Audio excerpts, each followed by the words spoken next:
When my son's fiancée, Tiffany, first saw my face, she didn't scream, she just laughed. A cold, cruel sound that cut deeper than any fire ever could. She looked at my scars, the purple ridges of melted skin that cover the left side of my face, and said loud enough for the entire restaurant to hear, "At least you don't need a Halloween mask, you are scary enough as it is." My son Jamal just sat there staring at his plate, too cowardly to defend the man who walked through hell to raise him. But Tiffany didn't know one thing.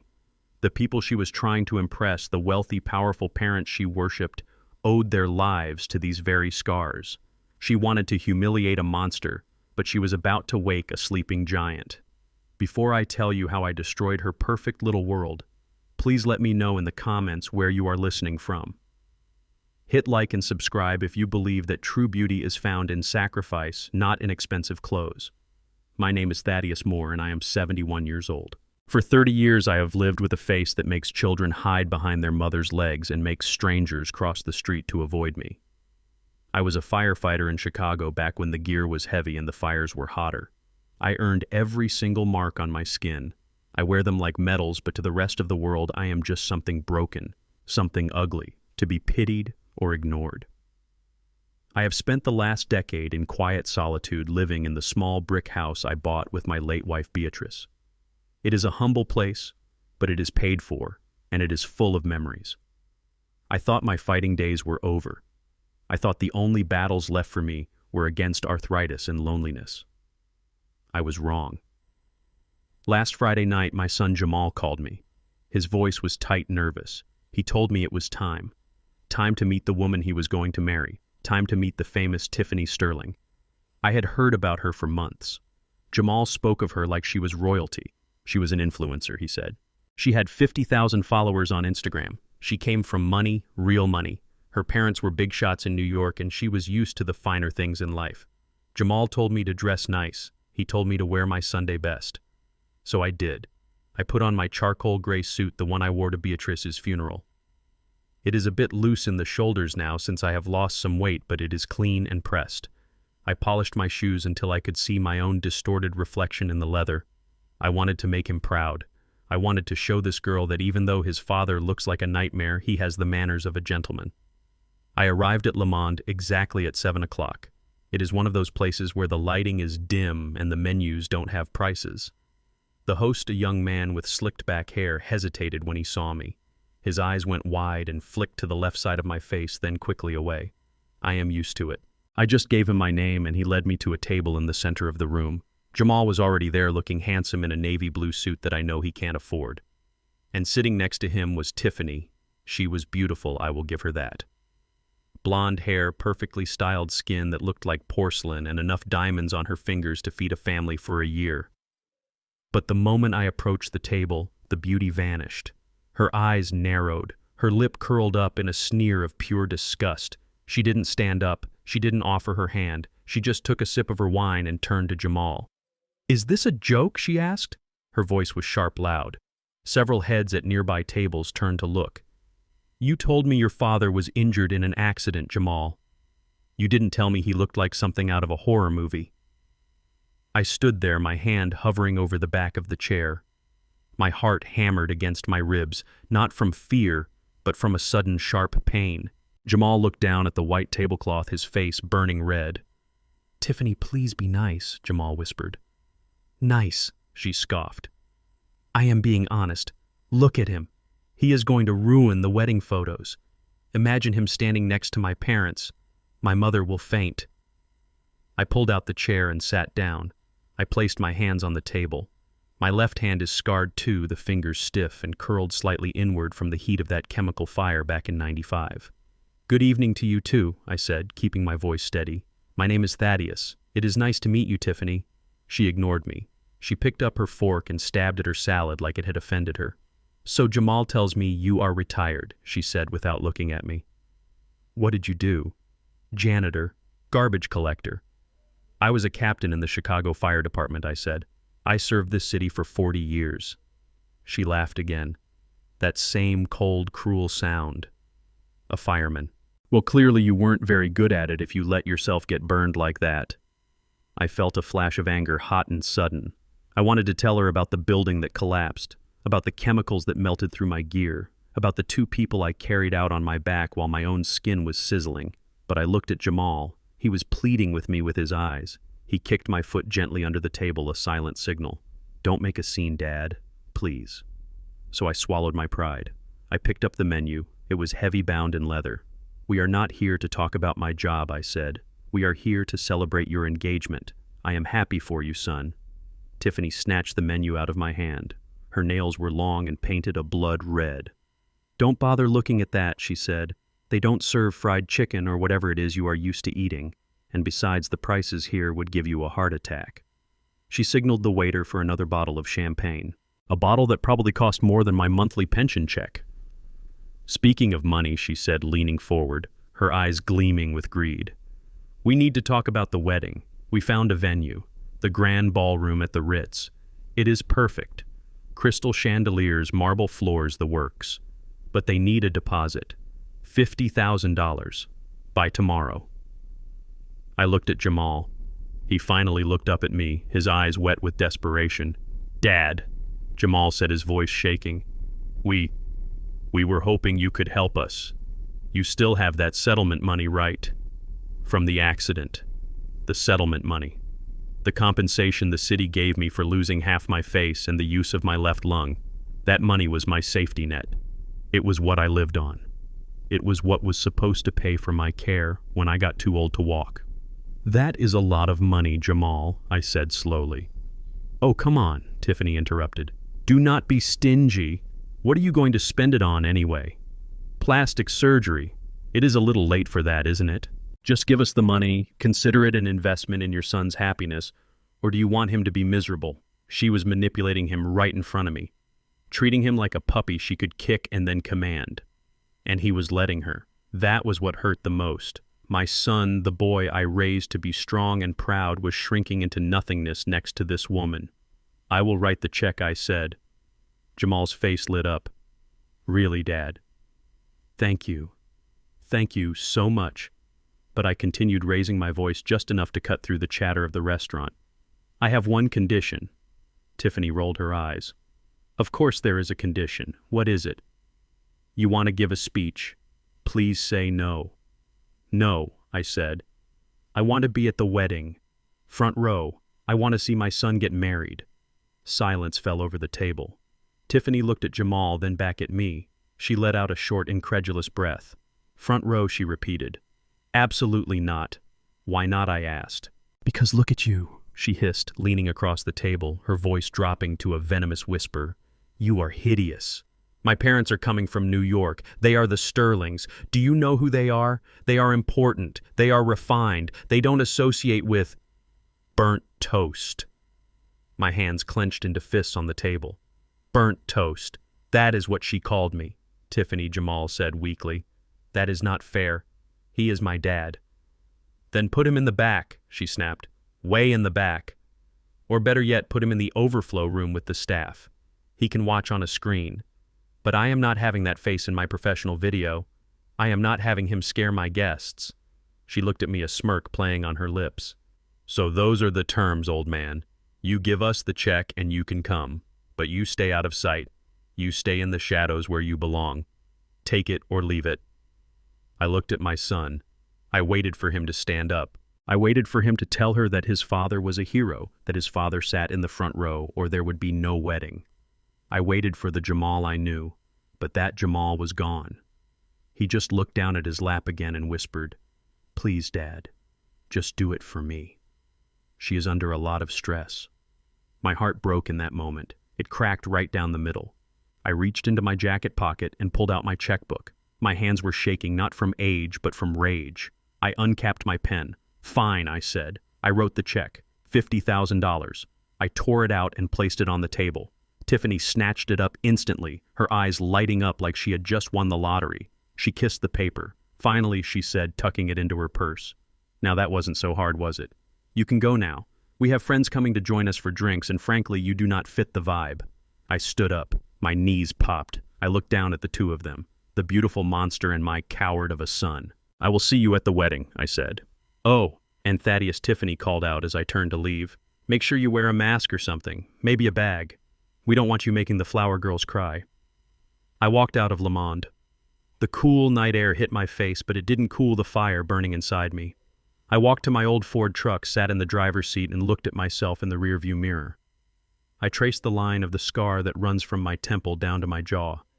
They think I am weak. They think I am just an old man with a checkbook. They think they can take my dignity and bury it under their expensive flowers and marble floors. I started the engine. The truck roared to life. "You want the Sterlings to see me, Tiffany," I whispered to the empty cab. "You want to make sure your parents are impressed." "Oh, they will be impressed, all right. Because you don't know who saved them from the fire that made them rich. You don't know who carried them out of hell 30 years ago." I shifted the truck into gear. "I am not going to sit in the back. I am going to burn your whole show to the ground. And I am going to do it with the truth." I drove home alone in the dark, plotting my next move. The check was cashed the next morning. I got the notification on my phone. $50,000 gone. But that was okay. It was the price of admission. The price of a front row seat to the justice that was coming. When I got home, I went straight to the basement. I pushed aside boxes of old clothes and Christmas decorations until I found it. A dusty old metal footlocker. I opened it, and the smell of smoke and old rubber filled the air. My old turnout gear, my helmet, and at the bottom, beneath a stack of faded newspapers, was a file. I opened the file.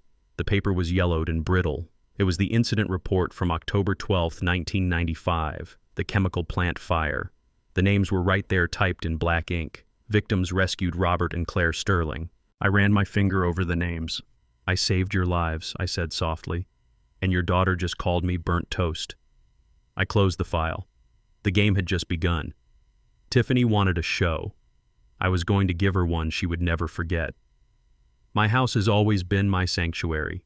It is a small, single-story brick building in the south side of Chicago, the kind with a porch that needs painting and a lawn that I cut myself every Saturday morning. It is not a palace like the ones Tiffany is used to, but it is paid for. Every brick, every beam holds a memory of Beatrice.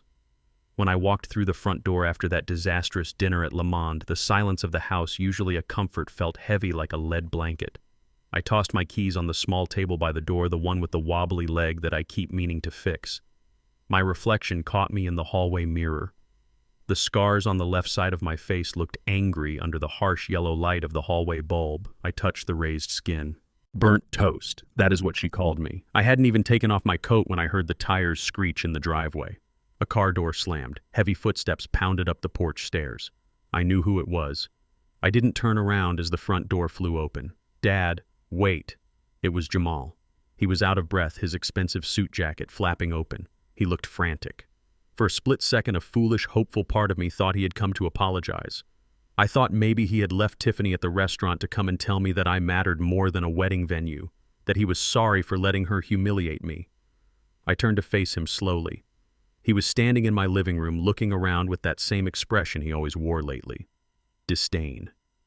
He looked at the old beige sofa with the crochet blanket Beatrice had made. He looked at the faded wallpaper.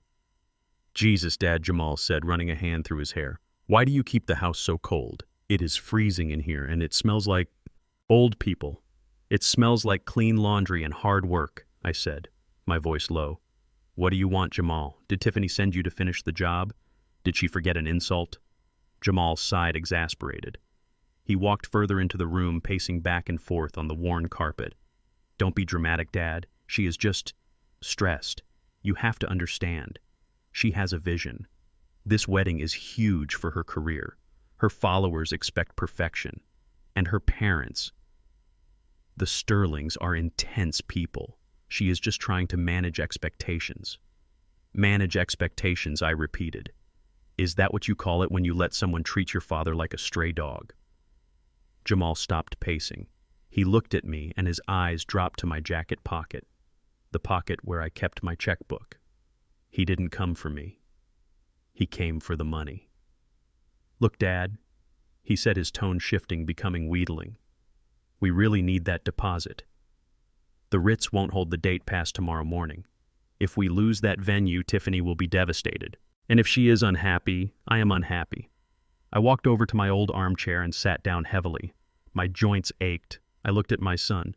He was 28 years old, physically strong, healthy, but inside he was hollow. "You think I am just a stingy old man, don't you?" I asked. Jamal threw his hands up. "Well, aren't you? You have been sitting on that settlement money for 30 years. $3 million, Dad. And you live like this. You drive a truck that belongs in a junkyard. You wear suits from the 90s. Why? What are you saving it for? You are not going to live forever." He didn't understand. He never did. "That money isn't a lottery win, Jamal," I said sharply. "That money is compensation for the life I lost.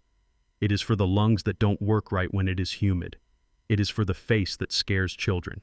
It is insurance so that I never have to be a burden on you." "I don't want your money when you are dead," Jamal snapped.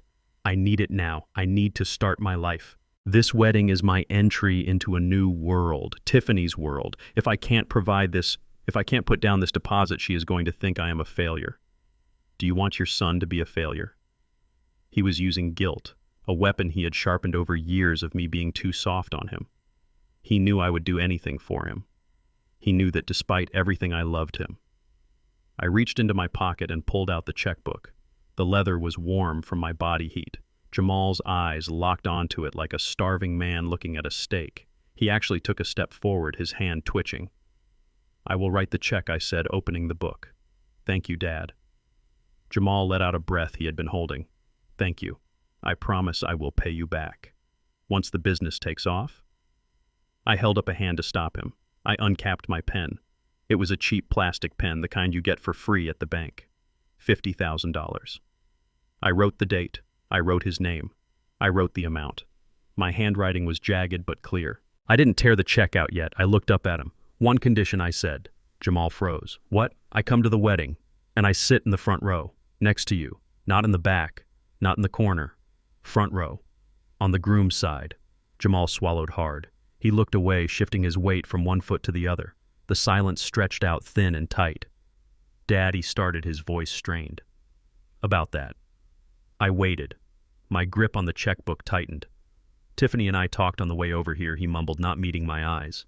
"We really appreciate the money, truly. But the front row is very visible. The videographers are going to be right there. The lighting is very bright." So I asked, "So, Tiffany thinks it might be better if you sat in the suite." "The suite?" I asked, my voice dangerously calm. "Yeah," Jamal said, gaining a little speed, now trying to sell it. "It is the private VIP suite. Upstairs. It has a balcony looking down on the ballroom. You would have your own food, your own drinks. It is very fancy. You would be comfortable there, and you wouldn't have to deal with people staring. You know how you hate people staring." He was framing it like a kindness, like he was doing me a favor by hiding me away. "She wants to put me in a box," I said, "like a piece of broken furniture you store in the attic." "No, Dad, it is not like that. It is exactly like that," I shouted, slamming the checkbook onto the side table. The sound made Jamal jump. "She is ashamed of me, and you are ashamed of me." Jamal didn't deny it. He just looked miserable. "Dad, please, just be reasonable. The Sterlings, they are different. They judge on appearances. If they see you sitting there, it might cause a scene. Tiffany is just trying to protect the dignity of the event." The dignity of the event. The words tasted like bile in my throat. I tore the check out of the book.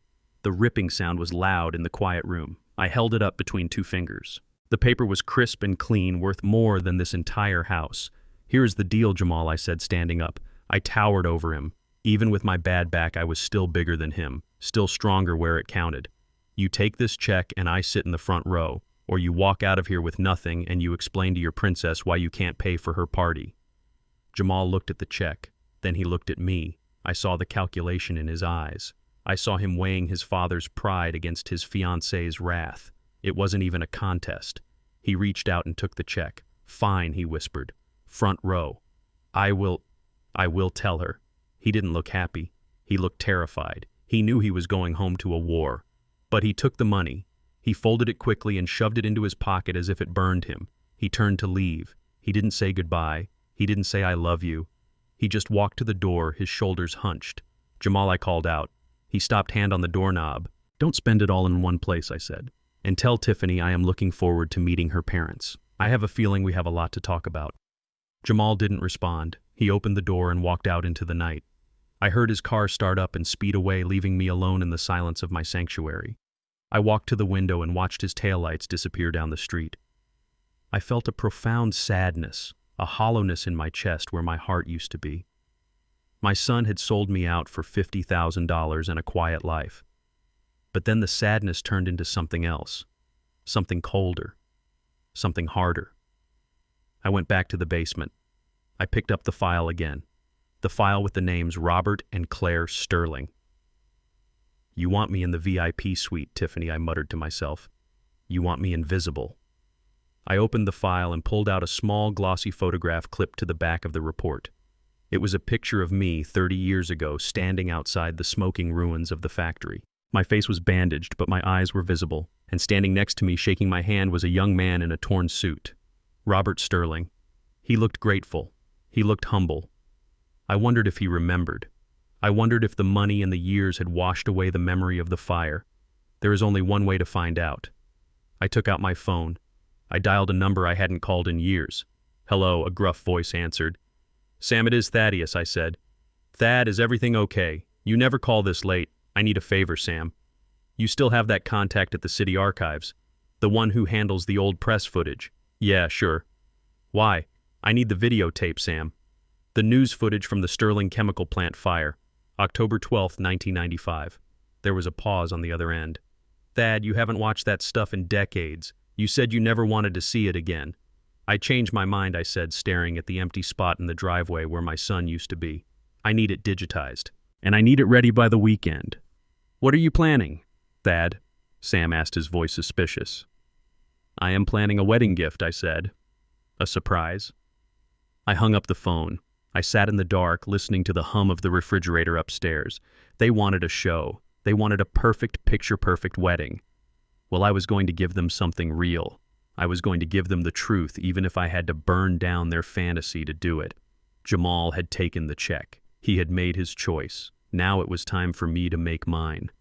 I wasn't just going to attend this wedding, I was going to hijack it. And when the dust settled, everyone would know exactly who Thaddeus Moore really was. The morning after I handed over $50,000 to my son, I woke up with a singular purpose.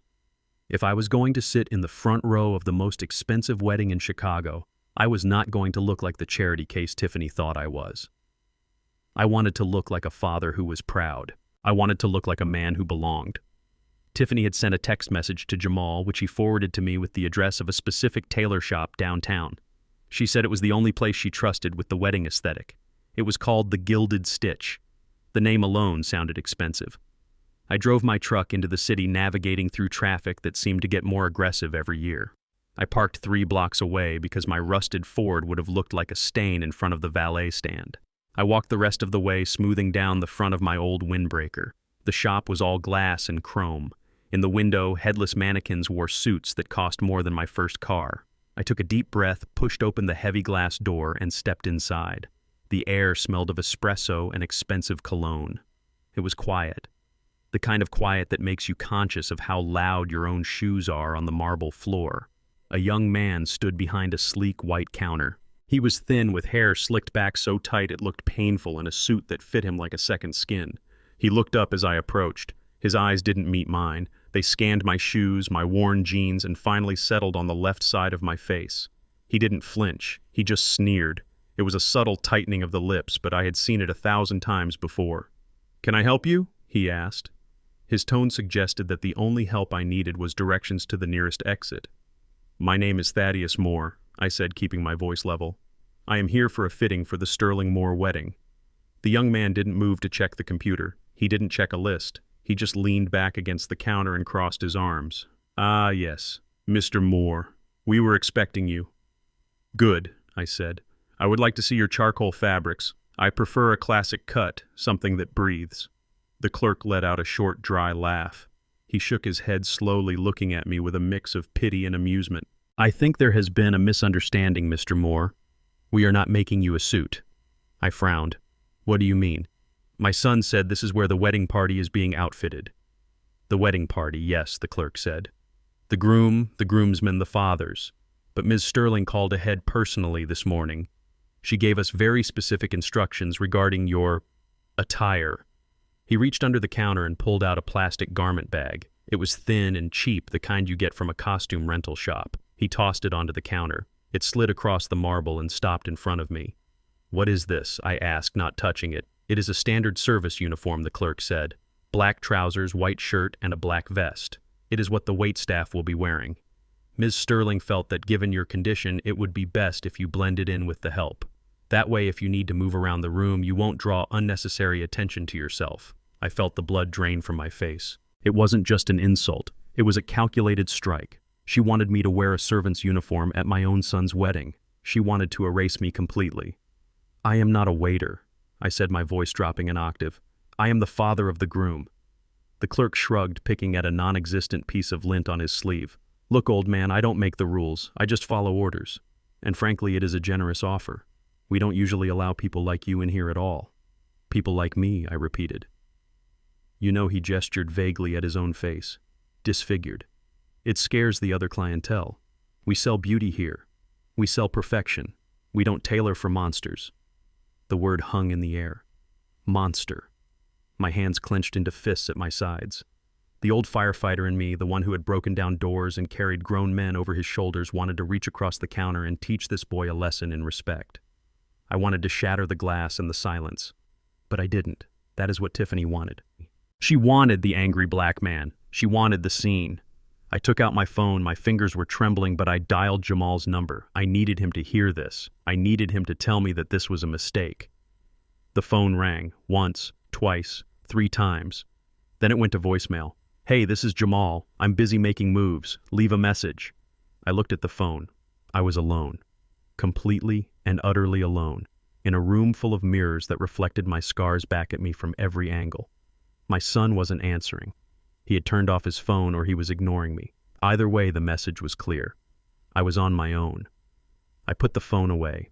I looked at the clerk, who was now smirking openly. "Keep the uniform," I said. I turned and walked out. I didn't slam the door. I didn't look back. I just walked. I walked past the valet stand, past the high-end boutiques, past the people who looked away as I passed. I got into my truck and sat there for a long time, gripping the steering wheel until my knuckles turned white. I didn't cry. I was past crying. I started the engine and drove south.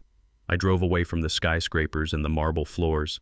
I drove until the streets became familiar, until the potholes became deeper and the buildings became lower. I drove back to my neighborhood, the South Side. I pulled up in front of a small shop tucked between a bodega and a barber shop. The sign above the door was hand-painted and peeling slightly. Henderson's Bespoke Tailoring, Esta 1970. I hadn't been here in 20 years, not since Beatrice died. A bell jingled as I pushed the door open. The smell hit me instantly. It was the smell of steam, iron chalk wool, and pipe tobacco. It smelled like dignity. The shop was cluttered. Rolls of fabric were stacked against the walls. An old radio was playing jazz in the corner. Behind the counter, an old man with snowy white hair and glasses thick as bottle bottoms was sewing a button onto a jacket. He didn't look up immediately. "Be right with you," he said, his voice raspy and warm like worn leather. I stood there waiting, letting the atmosphere settle my nerves. Mr. Henderson looked up. He squinted, adjusting his glasses. He looked at my face. He didn't flinch. He didn't look away. He stood up slowly, a smile spreading across his wrinkled face. "Lord have mercy," he said, coming around the counter. "Is that Captain Moore?" "Thaddeus Moore." "It's me, Arthur," I said. Arthur Henderson walked up to me and extended a hand. I shook it. His grip was firm, strong. "I haven't seen you since the memorial service," he said. You look like you have been carrying a heavy load, brother." "I have," I said. "I really have." "What brings you to my humble shop?" Arthur asked. "My son is getting married," I said. "And I need a suit, a real suit, not a costume." Arthur nodded solemnly. He understood. He didn't need to ask why I wasn't at the fancy shops downtown. He knew. "You came to the right place," he said. "Step up onto the podium, Captain. Let's see what we are working with." I stepped onto the small wooden platform in front of the 3-way mirror. Arthur took his tape measure from around his neck. He moved with the grace of a man who had done this 1,000,000 times. He measured my chest. Broad, he muttered. Still strong. He moved to measure my neck. His hands brushed against the scars on the left side of my face. The clerk at the other shop wouldn't even look at them. Arthur touched them as if they were just another part of me. That fire took a lot from you, didn't it? Arthur said softly as he measured my shoulder width. It took my face, I said. Arthur stopped. He looked me in the eye through the mirror. No, Captain. It took your skin. It didn't take your face. And it certainly didn't take your man. You are the same man who pulled my nephew out of that apartment fire in '89. You are the same man who led this community. Don't let anyone tell you different. I felt a lump rise in my throat. This was what I had been starving for. Not the fabric, not the cut. The respect, the acknowledgement that I was still human. He pulled a roll of fabric from the shelf. It was a deep, midnight blue wool. This is Italian import, Arthur said, patting the bolt of cloth. I was saving it for a special occasion. I think this is it. We are going to make you look like a King Thaddeus. When you walk into that church, heads are going to turn. Not because they are scared, but because they know a man of substance has entered the room. He set to work. He pinned and tucked and measured. For the first time all day, I didn't feel like a monster. I felt like a father preparing for his son's wedding. As I stood there watching Arthur work, I made a vow. I would wear this suit. I would walk into that wedding with my head held high. And when I played that tape, when I revealed the truth, I would do it with the dignity of a king, just like Arthur said.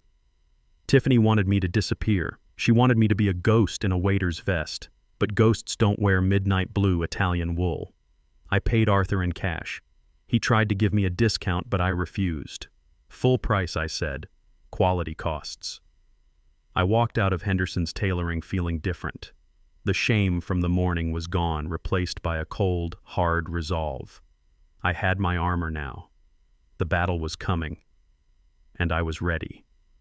2 days later, a car pulled into my driveway that cost more than my entire neighborhood. It was a white Porsche SUV gleaming under the afternoon sun like a pearl dropped in the mud.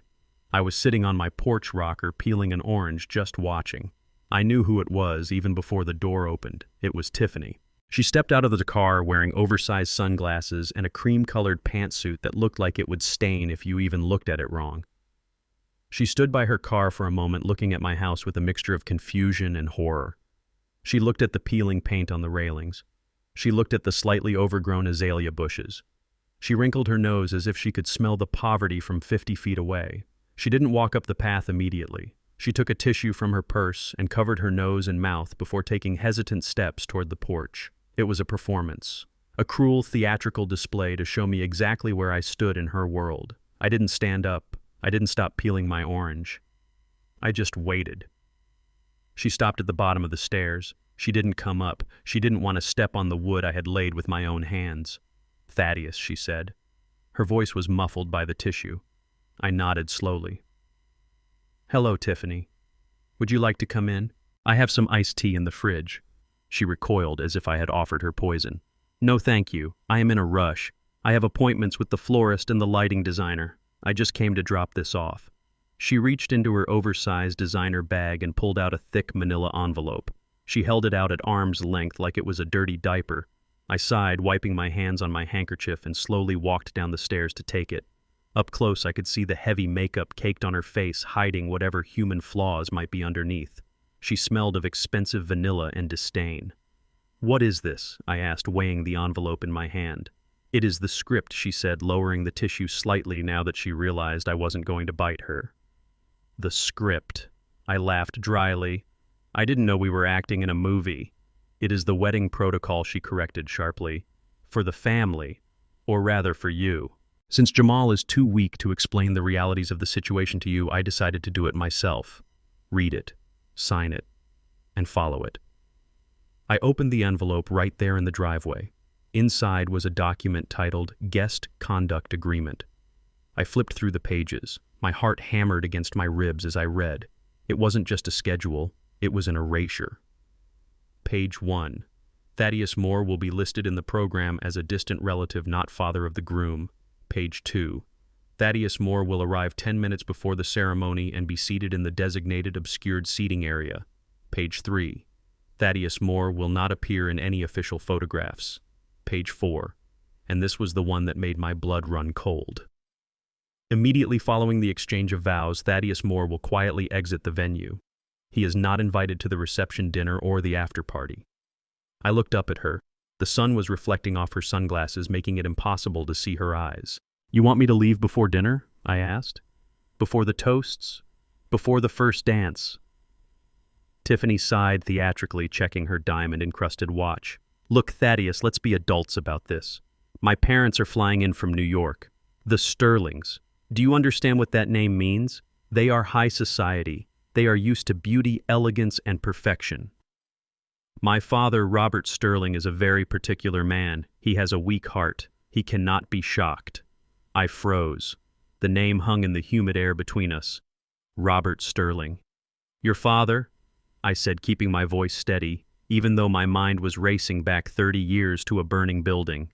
"He is a particular man, is he?" "He is a perfectionist," Tiffany said, puffing out her chest. "He has given me everything. He expects this wedding to be the event of the season. If he sees you sitting there looking like that, it will ruin his appetite. It will ruin the mood.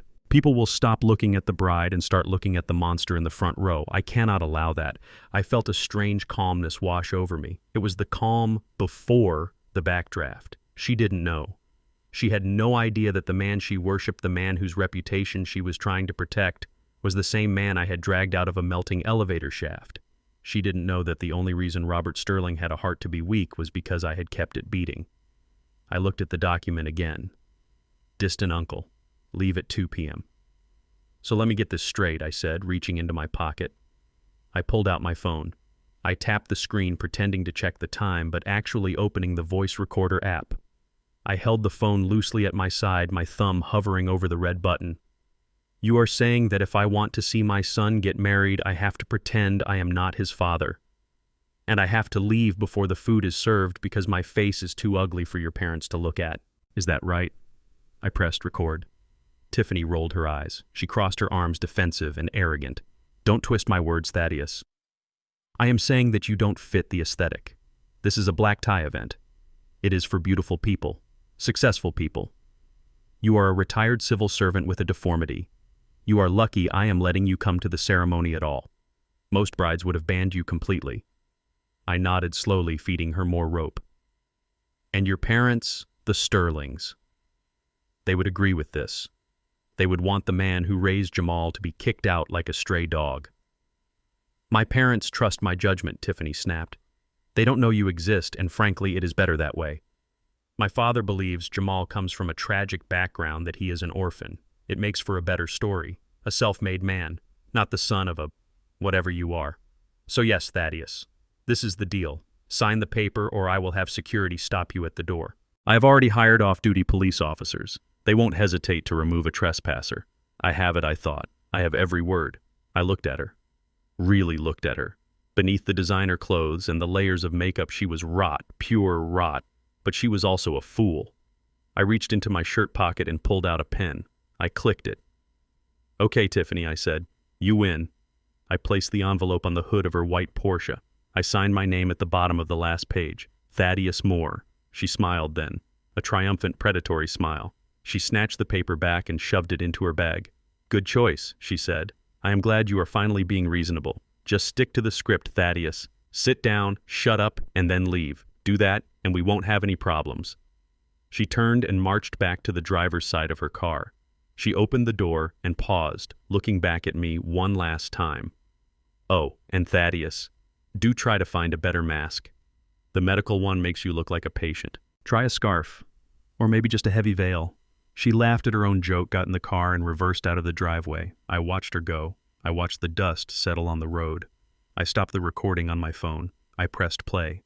Her voice, shrill and cruel, filled the quiet air of my front yard. "It makes for a better story. A self-made man. Not the son of a whatever you are." I saved the file. I named it The Truth. I walked back up the stairs to my porch. I sat down in my rocker and picked up my orange. It was warm now from the sun. "You are right, Tiffany," I whispered to the empty street. "The Sterlings are coming. And you are right about one other thing. They don't like to be shocked." I went inside and went straight to the basement. I pulled out the digitized video file that Sam had sent me that morning. I had watched it 3 times already. But now I watched it with a new purpose. On the screen, a shaky camera zoomed in on a young firefighter carrying a man out of the smoke. The man in the firefighter's arms was coughing, his face blackened with soot but alive. The reporter's voice crackled through the speakers. "Captain Moore has just pulled the last survivor from the building. It is a miracle, folks." I paused the video on the face of the survivor. Robert Sterling, young, terrified, and alive. I looked at the wedding agreement on the table. Distant uncle. I picked up a marker and drew a big red X over the document. "No," I said aloud. "Not distant uncle. Hero. And next Saturday everyone is going to know it." I spent the rest of the evening preparing. I wasn't just going to attend a wedding. I was going to execute a military operation. I called Arthur at the tailor shop. "Is the suit ready?" I asked. "It will be ready tomorrow," Captain Arthur replied. "Good. Add a pocket square," I said. "Red. Bright red. Like fire." I hung up. I went to the kitchen and made myself a sandwich. I ate it standing up, looking out the window at the garden Beatrice had planted. She used to say that the truth always comes out in the wash. Well, the wash was coming. I thought about Jamal, my poor weak son. He was going to be hurt by this. There was no avoiding it, but sometimes you have to break a bone to reset it properly. He needed to see Tiffany for who she really was. He needed to see that the glitter of the Sterling name was just a reflection of the fire I walked through. I went to bed early that night. I slept soundly for the first time in weeks. The script was written, but Tiffany didn't know I had changed the ending. She thought she was the director of this show. She was wrong. She was just the villain. And the villain never wins in the end. Not in my house, not in my story. The night before the rehearsal dinner, the house was quiet. It was a heavy, suffocating silence that pressed against my eardrums. Jamal was gone, probably at some fancy hotel preparing for his big day. Tiffany was somewhere in her high tower dreaming of her perfect wedding. And I was here alone in the kitchen, sitting under the buzzing yellow light of a single bulb. I couldn't sleep. My mind was a storm of memories and insults. Burnt toast, monster, waiter. The words echoed in my head, bouncing off the walls of the empty house. I needed to remind myself of who I was. I needed to touch the proof that I wasn't just a disfigured old man, that I wasn't just a stain on my son's reputation. I walked to the living room cabinet. The glass door stuck a little bit as I pulled it open. On the bottom shelf, pushed behind a stack of old National Geographic magazines, was a small velvet box. It was blue once, a deep royal blue, but now it was faded to a dusty gray. I took it out. It felt heavy in my hand, heavier than I remembered. I sat down at the kitchen table and opened it. Inside, resting on a bed of crushed satin, was the Medal of Valor, the highest honor the Chicago Fire Department can bestow. It was tarnished. The gold was dull, covered in a film of gray dust, just like me. I ran my thumb over the raised letters. For bravery above and beyond the call of duty. I went to the sink and got a soft cloth. I started to polish it. Small circular motions, rubbing away the years of neglect. As the gold began to shine again, as my reflection began to emerge in the metal, my mind drifted back. Back to that day. Back to the heat. October 12th, 1995. It was a Tuesday. I remember because Beatrice had made meatloaf for dinner and I was looking forward to it.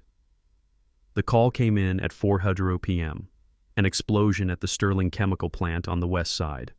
When we rolled up, the sky was already black. But it wasn't just smoke. It was chemical fumes, green and purple, swirling like toxic clouds. The heat was intense enough to blister the paint on the truck from 50 yards away. Most of the workers had gotten out, but the foreman came running up to me screaming that the owners were still inside. They had been on the top floor doing an inspection when the blast hit. The elevators were dead. The stairs were blocked by debris. I didn't think. I didn't hesitate. I was 30 years younger, then strong, invincible. I grabbed my gear and I went in. I remember the sound of the fire. It doesn't crackle like a campfire. It roars. It sounds like a jet engine screaming in your ear. I fought my way up the stairs, my team behind me, but the ceiling collapsed on the 3rd floor, cutting me off from them. I was alone. I found them on the 4th floor, huddled in a corner near the elevator shaft, a young couple. The man was in a suit that was shredded and the woman was clinging to him, terrified. They were trapped. Above them, a pipe had burst and was dripping a glowing, viscous liquid. Chemical sludge. It was eating through the concrete floor. I grabbed them. I shoved them toward the only exit, a service stairwell that was half collapsed. But then the pipe above us groaned. I looked up and saw it giving way. A cascade of burning chemicals was about to fall right on top of the woman. I didn't have time to pull her away, so I did the only thing I could. I threw myself over them. I became a human shield. I felt it hit my back. It didn't feel like fire. It felt like cold, heavy lead. And then the pain came. It was a pain so white-hot, so absolute that I blacked out for a second. The chemicals melted through my turnout coat, through my shirt, and into my skin. It splashed up the side of my neck and onto my face. I could hear the man screaming, "Oh my God, he is burning!" I gritted my teeth. I forced myself to stand up even though my nerves were screaming. I grabbed the man by his collar and the woman by her arm, and I marched them down 4 flights of stairs. I didn't let go until we hit the cool air of the street. I saw the paramedics take them. I saw them safe, and then I collapsed. I woke up 3 weeks later in the burn unit. Beatrice was there holding my hand crying. They told me I was a hero. They told me I had saved the owners of the plant. I stopped polishing the metal. It was gleaming now, bright and sharp under the kitchen light. I reached for the file I had retrieved from the basement the night before. The digitized report. I needed to see it again. I needed to be sure. I put on my reading glasses and scanned the document. My finger traced the lines of text past the technical jargon about combustion points and structural failure. I stopped at the section titled Survivors. Subject 1 male, Robert Sterling, age 30, treated for smoke inhalation and minor burns. Subject 2 female, Claire Sterling, age 28, treated for shock, pregnant. I froze. My breath caught in my throat. Pregnant. I did the math. 1995. That was exactly 26 years ago. The woman I saved. The woman I shielded with my own body while my skin melted off. She was pregnant. I leaned back in my chair, a low chuckle escaping my lips. It wasn't a happy laugh. It was the sound of irony crashing down on me like a falling wall. Tiffany. That baby was Tiffany. If I had stepped back that day, if I had valued my own skin more than their lives, the chemicals would have killed Claire Sterling instantly. And Tiffany would never have been born. She wouldn't be here to rent the Ritz. She wouldn't be here to call me a monster. She wouldn't be here to ban me from my son's wedding. I saved her life before she even took her first breath. I looked at the metal again. Then I looked at the scar on my hand, the same hand that Tiffany was ashamed to touch. "She has no idea," I whispered to the empty room. I closed the file. A sudden surge of power rushed through me. For days I had felt helpless. I had felt like a victim being pushed around by a spoiled child. But now the tables had turned. I held the ultimate card. I thought about calling them right then. I thought about finding Robert Sterling's number and telling him everything over the phone. I could end this charade tonight. But no. That would be too easy. That would be too merciful. Tiffany wanted a show. She wanted me to be a prop in her perfect production. She wanted me to be the invisible man. I stood up and walked to the window. I saw my reflection in the dark glass. The scars were still there, but they didn't look ugly to me anymore. They looked like a receipt for a debt that was about to be collected. I wouldn't say a word, not to Jamal, not to Tiffany. I would go to the rehearsal. I would wear my waiter's mask if I had to. I would sit in the shadows. I would let Tiffany dig her hole deeper and deeper. I would let her insult me, let her lie about me, let her pretend I was trash. Because the moment Robert and Claire Sterling walked into that room, the moment they saw my face, the truth would detonate like a bomb. I put the metal back in its velvet box. But I didn't put it back in the cabinet. I put it in my pocket. I would carry it with me. Tomorrow was the rehearsal. Tomorrow the curtain would rise. I turned off the kitchen light. Darkness swallowed the room, but I wasn't afraid of the dark anymore. I had walked through fire. A wedding rehearsal was nothing. Sleep well, Tiffany, I thought as I walked down the hall to my bedroom. Enjoy your last night of being the princess, because the king is coming to reclaim his throne, and he is bringing the fire with him. The Lakeview Grand Hotel is the kind of place where the air conditioning smells like jasmine, and the floors are polished so bright you can see your own soul reflected in them. It sits right on the water, a massive structure of glass and steel designed to make people feel small. I pulled my old Ford truck up to the valet stand. The truck rattled and coughed as I put it in park, a stark contrast to the line of Bentleys and Mercedes that were gleaming under the portico lights. The valet, a kid no older than 19, looked at my truck with a mixture of confusion and disgust. He didn't open my door. He just stood there waiting for me to leave. I stepped out. The evening air was cool coming off the lake. I was wearing the suit Arthur had made for me. The midnight blue wool felt like armor against my skin. It fit perfectly, hugging my shoulders and draping cleanly over my boots. For the first time in 30 years, I felt handsome. I felt like a man who deserved to be there. I adjusted the red pocket square, the color of fire, the color of courage. But before I could even take a step toward the revolving glass doors, a figure emerged from the shadows of the entrance columns. It was Tiffany. She was wearing a white cocktail dress that looked like it cost more than my pension. Her hair was pulled back tight, her face painted to perfection. But her eyes were frantic, darting around the driveway, checking to see if anyone important was watching. When her gaze landed on me, her jaw tightened. She marched down the steps, her heels clicking aggressively on the pavement. "Stop right there," she hissed. I stopped. "Hello, Tiffany." She didn't return the greeting. She looked me up and down. Her eyes lingered on my suit for a second, surprised that I didn't look like a beggar, but then she looked at my face and the disgust returned. "What do you think you are doing?" she asked. "I am coming to the rehearsal dinner," I said. "I am the father of the groom, remember?" "Not through the front door, you aren't," she snapped. She looked over her shoulder again, terrified that one of her wealthy guests might arrive and see us talking. "The front entrance is for guests, Thaddeus. For the Sterlings, for people who belong in the brochure, you are strictly back of house." She pointed a manicured finger toward a narrow alleyway on the side of the hotel, a service lane lined with dumpsters and recycling bins. "The service entrance is around the back," she said. "Use the loading dock. There is an elevator that takes you up to the kitchen. You can slip into the ballroom from there." I looked at the alley. Then I looked at her. "You want me to enter through the garbage?" I asked. "I want you to be discreet," she said, "and put this on."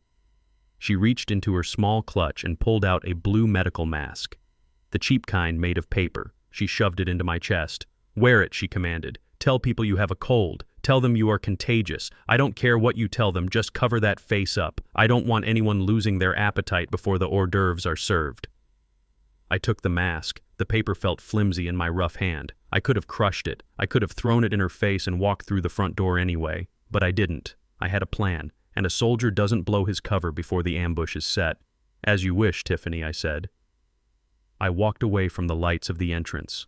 I walked down the dark alleyway, past the smells of rotting vegetables and stale beer. I entered the hotel through the loading dock, squeezing past crates of champagne and shouting delivery men. I took the service elevator up. It smelled of grease and bleach. This was the world I was relegated to, the invisible world that kept the luxury running. When the elevator doors opened, I stepped out into the bustling kitchen. Chefs were shouting orders, pans were clattering, flames were shooting up from stovetops. I walked through the chaos, my blue suit out of place among the white aprons. A sous chef yelled at me to get out of the way. I pushed through the swinging double doors and finally emerged into the ballroom. It was breathtaking. The ceiling was 3 stories high, adorned with crystal chandeliers that dripped light like diamonds. The walls were draped in silk. Round tables were set with silverware that sparkled under the lights. The room was buzzing with laughter and the clinking of glasses. The elite of Chicago and New York were mingling, holding flutes of champagne, looking effortless and rich. I scanned the room for my seat. I hoped maybe Jamal had fought for me. Maybe he had saved me a spot near the front, near the family. But then I saw the place card. Thaddeus Moore. It was on a small, 2-top table pushed all the way into the back corner, right next to the kitchen doors I had just come through. Every time a waiter walked in or out, the door would swing open and hit the back of my chair. I was as far away from the head table as it was physically possible to be while still being in the room. I sat down. I put the blue mask on, hooking the loops over my ears. It scratched against my scars. I felt like a criminal. I felt like a contagion. I looked across the sea of tables toward the front of the room. And there he was. Jamal. He was standing near the head table, holding a glass of scotch, laughing at something a tall man in a tuxedo was saying. He looked confident. He looked happy. He was playing the part of the successful groom perfectly. He was shaking hands, clapping men on the back, kissing women on the cheek. I watched him for 10 minutes waiting, just waiting for him to look for me, waiting for him to scan the room to see if his father had made it, waiting for him to come over and say hello. Finally, he turned. His eyes swept across the room. He looked past the center tables, past the bar, and his gaze landed on the dark corner where I sat. Our eyes met. Even from 50 feet away, I could see the recognition. He saw me. He saw the blue mask covering the face that had kissed his bruises better when he was a child. He saw the father who had worked double shifts to buy him his first basketball shoes. And then he looked away. He didn't nod. He didn't smile. He turned his back to me and started talking to a blonde woman next to him, pretending I didn't exist.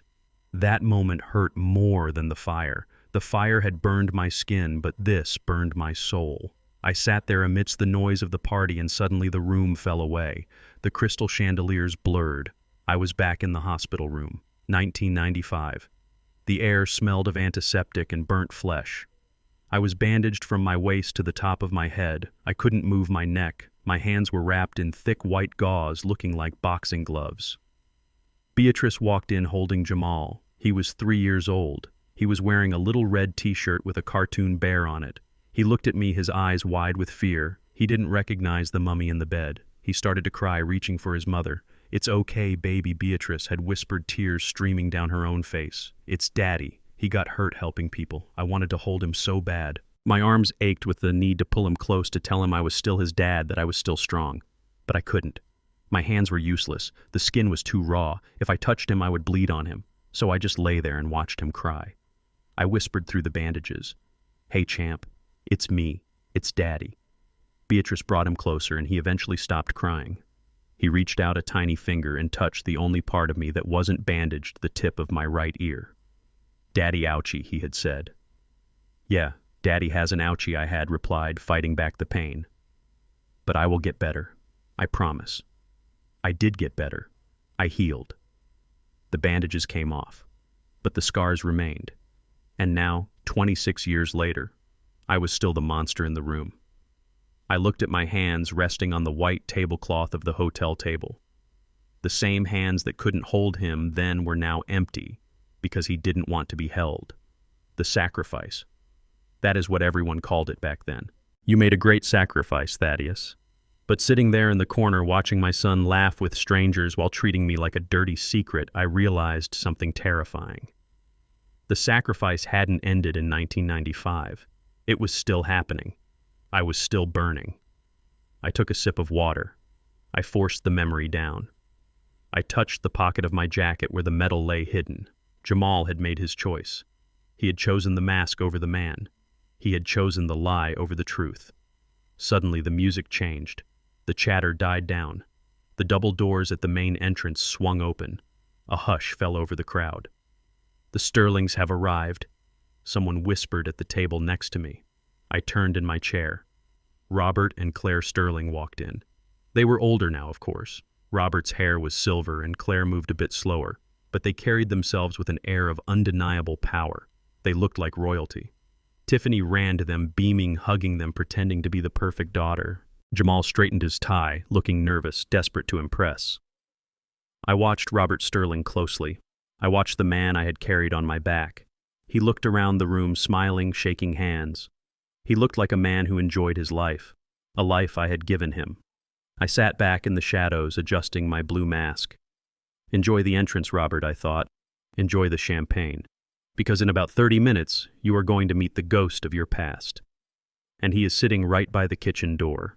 The heavy double doors of the ballroom remained closed to the main guests of honor. A whisper rippled through the room that the Sterlings were delayed.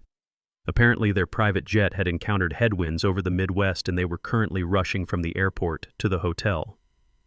This delay made Tiffany nervous.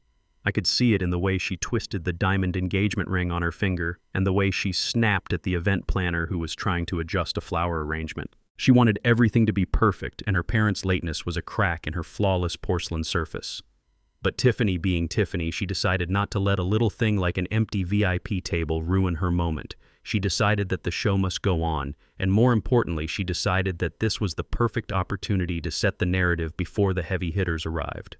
She walked to the center of the room. The spotlight hit her, illuminating her white dress until she looked like an angel. But I knew better. Lucifer was an angel too once. She tapped a silver spoon against her champagne flute. The sharp ringing sound cut through the murmurs of the crowd. Silence fell over the room. All eyes turned to her. My eyes turned to her too, from my exile in the dark corner by the kitchen swing doors. I adjusted the scratchy blue mask on my face and leaned back, waiting for the performance to begin. "Thank you all for coming." Tiffany began, her voice trembling with a practiced emotion. I know my parents, Robert and Claire, are running a little late, but we wanted to get started with a few words while the night is still young. She reached out and took Jamal's hand. He stood up next to her. He looked handsome, but he looked hollow. The scotch he had been drinking earlier had put a glaze over his eyes, a shield against the reality of what he was allowing to happen. I want to talk about Jamal, she said, gazing up at him with adoration that looked so real it almost made me sick. When I met Jamal, I didn't just meet a man, I met a survivor. I frowned behind my mask. A survivor. That was an interesting choice of words. Many of you know Jamal as the successful architect, the man who is designing the new skyline of Chicago. Tiffany continued. But what you don't know is the tragedy he has overcome to get here. You see, Jamal is a self-made man in the truest sense of the word. She paused for effect, letting the silence hang heavy in the room. I felt a cold knot form in my stomach. I looked at the table next to me where my sister Sarah and her husband Mike were sitting. They had been invited because they were presentable enough, but they had been placed in the back, near me. Sarah looked down at her plate, her hands gripping her napkin. She knew what was coming. We all did. Jamal lost his parents when he was very young, Tiffany said, her voice dropping to a whisper. He was an orphan. He grew up with nothing. No father to teach him how to shave. No mother to bake him cookies. He had to fight for every scrap of success he has. He pulled himself up by his bootstraps alone in a cold world until he found me. And now he has found a family. The Sterlings are so proud to be the parents he never had. The room let out a collective sigh of sympathy. I saw women dabbing their eyes with handkerchiefs. I saw men nodding with respect for this brave young orphan standing before them. I sat there frozen. The air left my lungs. Dead. She had just killed me. I wasn't just a distant uncle anymore. I wasn't just the embarrassment to be hidden in the kitchen. I was dead. I was a tragedy to be mined for sympathy points. I looked at my hands, the large, rough hands that had changed Jamal's diapers. The hands that had held the back of his bicycle seat while he learned to ride. The hands that had signed the checks for his college tuition. They were shaking. I wasn't dead. I was right here. I was sitting 50 feet away, breathing the same air, listening to my own eulogy while my son stood there and nodded along. I looked at Jamal. Say something, I begged him in my mind. Say it isn't true. Tell them your father is sitting right there. Tell them he worked double shifts at the firehouse to buy you those boots you pulled yourself up by. But Jamal said nothing. He just squeezed Tiffany's hand and looked down at the floor, the shame radiating off him like heat waves. He was letting her bury me alive because it was easier than explaining my face to her rich friends. I looked over at Aunt Sarah. She was crying now, but not because of the speech. She was crying because she was ashamed. She looked at me, her eyes pleading. She wanted to say something, I could see it. But she was afraid. She was afraid of Tiffany. She was afraid of causing a scene. And maybe, just maybe, she was afraid that if she spoke up, they would kick her out too. The power of the Sterling name and the promise of wealth had silenced my entire family. Tiffany continued, unaware of the rage building in the dark corner. So tonight, we don't just celebrate a wedding, we celebrate a rebirth. Jamal is no longer that lonely little boy. He is a Sterling now, and we are going to give him the future he deserves, a future without the shadows of the past. She raised her glass. To Jamal, the crowd echoed. I gripped my water glass. My knuckles turned white. The glass was thick, but I squeezed it so hard I felt it groan under the pressure. I wanted to throw it. I wanted to hurl it across the room and smash that spotlight. I wanted to stand up and tear that mask off my face and scream, I am here, I am his father, and I am the reason he is alive. I started to stand up. My chair scraped loudly against the floor. A few heads turned in my direction. The waiter standing near the door glared at me, signaling for me to be quiet. I was halfway out of my seat. My heart was pounding like a sledgehammer. This was it. I was going to end it right now. I was going to walk up to that microphone and tell the truth. But then I stopped. I looked at the double doors at the main entrance. They were still closed. The Sterlings weren't here yet. If I made a scene now, Tiffany would just have security throw me out before her parents arrived. She would spin it. She would say I was a crazy drunk relative crashing the party.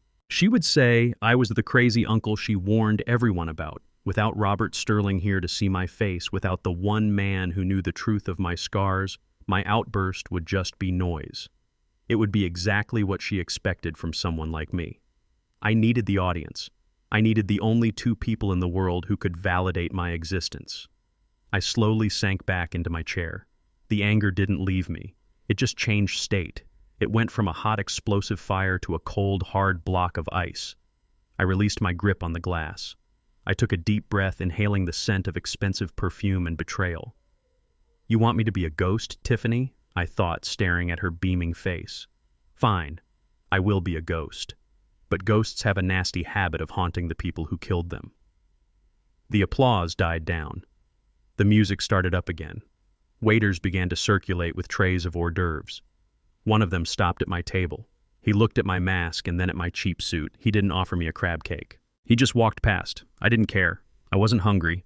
I was feeding on something else now. I looked at Jamal again.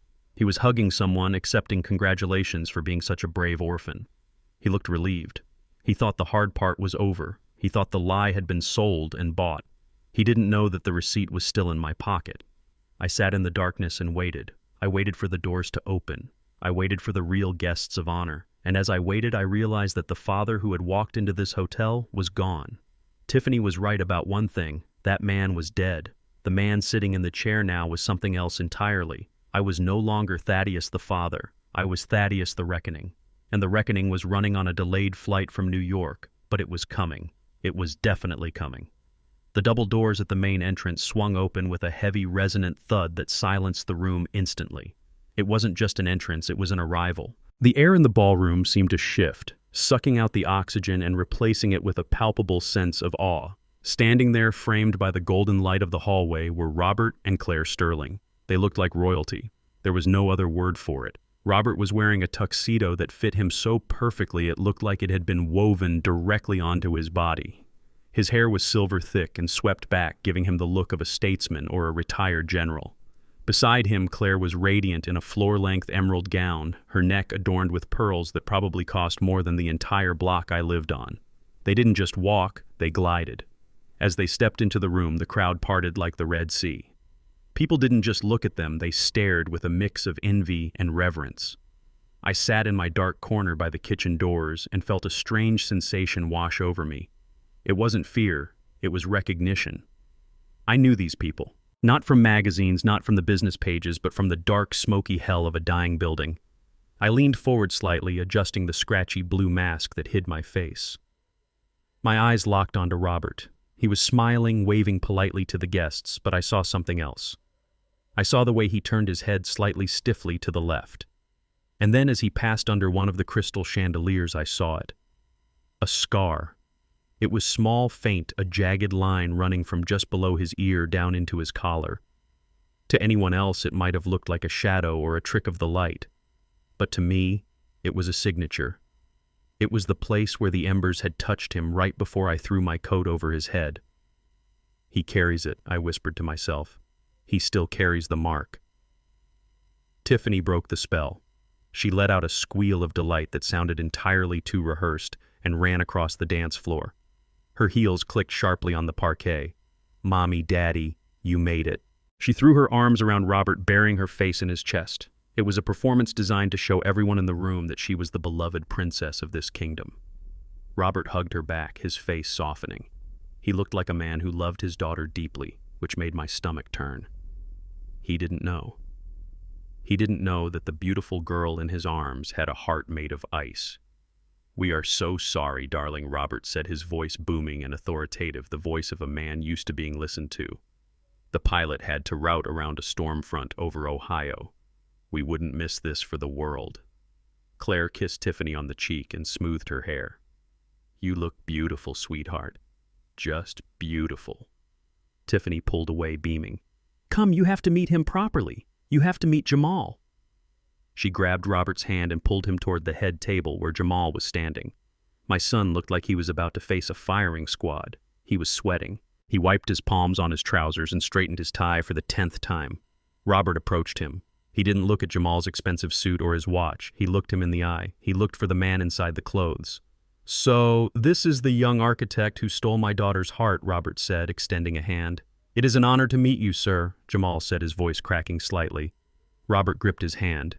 I saw Jamal wince. The old man was strong. Firm grip. Robert nodded approvingly. "I like that. A man's handshake tells you everything you need to know about his character." I watched from the shadows, my heart pounding against my ribs. That was exactly what I had taught Jamal. Look a man in the eye and squeeze until he knows you are there. Seeing him use my lesson to impress the man I saved was a bitter pill to swallow. Claire stepped forward and hugged Jamal warmly. Welcome to the family, Jamal. Tiffany has told us so much about your work. She says you are brilliant. Thank you, ma'am, Jamal stammered. I try my best. Robert released Jamal's hand and took a step back, looking around the immediate area. He scanned the faces at the head table, then looked at the tables nearby. He seemed confused. He was looking for something he expected to find, something that should have been there by all laws of tradition and decency. He turned back to Jamal. Well, son, Robert said, his voice warm and inviting. We have heard all about your accolades and your buildings, but a man doesn't raise himself. Where is your family? I want to meet the people who raised such a fine young man. I want to shake your father's hand. The question hung in the air like a guillotine blade. I sat up straight. My hands gripped the edge of the table so hard the wood creaked. This was it. This was the moment. All Jamal had to do was point. All he had to do was say, he is right there, sitting in the back because Tiffany made him hide. I held my breath. I willed him to look at me. Look at me, son. Just look at me. Jamal froze. He opened his mouth, but no sound came out. He looked at Tiffany, panic in his eyes. He was drowning, and he was waiting for her to tell him how to swim. Tiffany stepped in immediately, smoothly sliding her arm through Robert's. Oh, Daddy, she said, her voice dripping with fake sadness. We told you. Jamal's situation is complicated. Robert frowned. Complicated how? Every man has a history, Tiffany. Yes, but not everyone has a happy one, Tiffany said, lowering her voice to a conspiratorial whisper that I could still hear thanks to the acoustics of the room. As I mentioned in my speech, Jamal is essentially alone in this world. He lost his parents a long time ago. That is not what she said in the speech. In the speech, she said he was an orphan. Now she was improvising, dancing around the truth. Robert looked concerned. I am sorry to hear that, son. But surely there is someone, an uncle, a guardian, someone who stood in for them. I leaned forward. I am here. I am the guardian. I am the father. I am the one who worked 3 jobs. Tiffany squeezed Robert's arm, distracting him. There was someone, she said, choosing her words like she was picking through broken glass. A distant relative, an uncle of sorts. But he is not presentable. Presentable, Robert asked, his eyebrows narrowing. What does that mean? Is he ill? He is not well. Tiffany lied, her face the picture of concern. He has had a hard life, Daddy. Drugs, alcohol. He is not someone who can be in a setting like this. He would only embarrass himself and Jamal. We decided it was best for his own dignity if he didn't attend. Dignity. She used the word dignity while stripping me of mine. She painted me as a drunk, as a junkie, as a disgrace, and she did it to protect her perfect image. I felt a tear, hot and angry, slide down my cheek underneath the mask. It wasn't sadness anymore. It was pure, unadulterated rage. Robert looked at Jamal. Is this true, son? Is your uncle unstable? Jamal looked at his shoes. He looked at the floor that was polished to a mirror shine. He could probably see his own cowardice reflected in it. He has had a rough time, Jamal whispered. He didn't say yes, but he didn't say no, and that silence was the final nail in my coffin. Robert nodded slowly. He looked disappointed. He was a man who believed in family loyalty, but he also understood the ravages of addiction. He had seen it in his own circles. He sighed and patted Jamal on the shoulder. I understand, Robert said. It takes a strong man to break the cycle of dysfunction. You should be proud of yourself, Jamal. You have risen above your raising. Risen above my raising.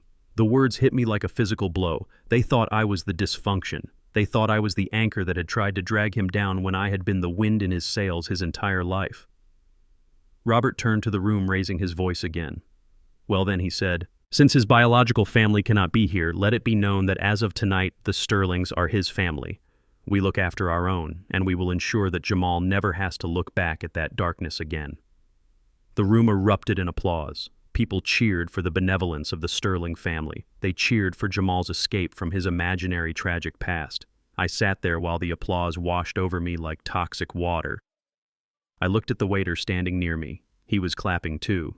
He looked down at me at the old man in the mask sitting alone at the table by the kitchen, and he shook his head with pity. He probably thought I was the drunk uncle they were talking about. He probably thought they were doing me a favor by letting me sit there.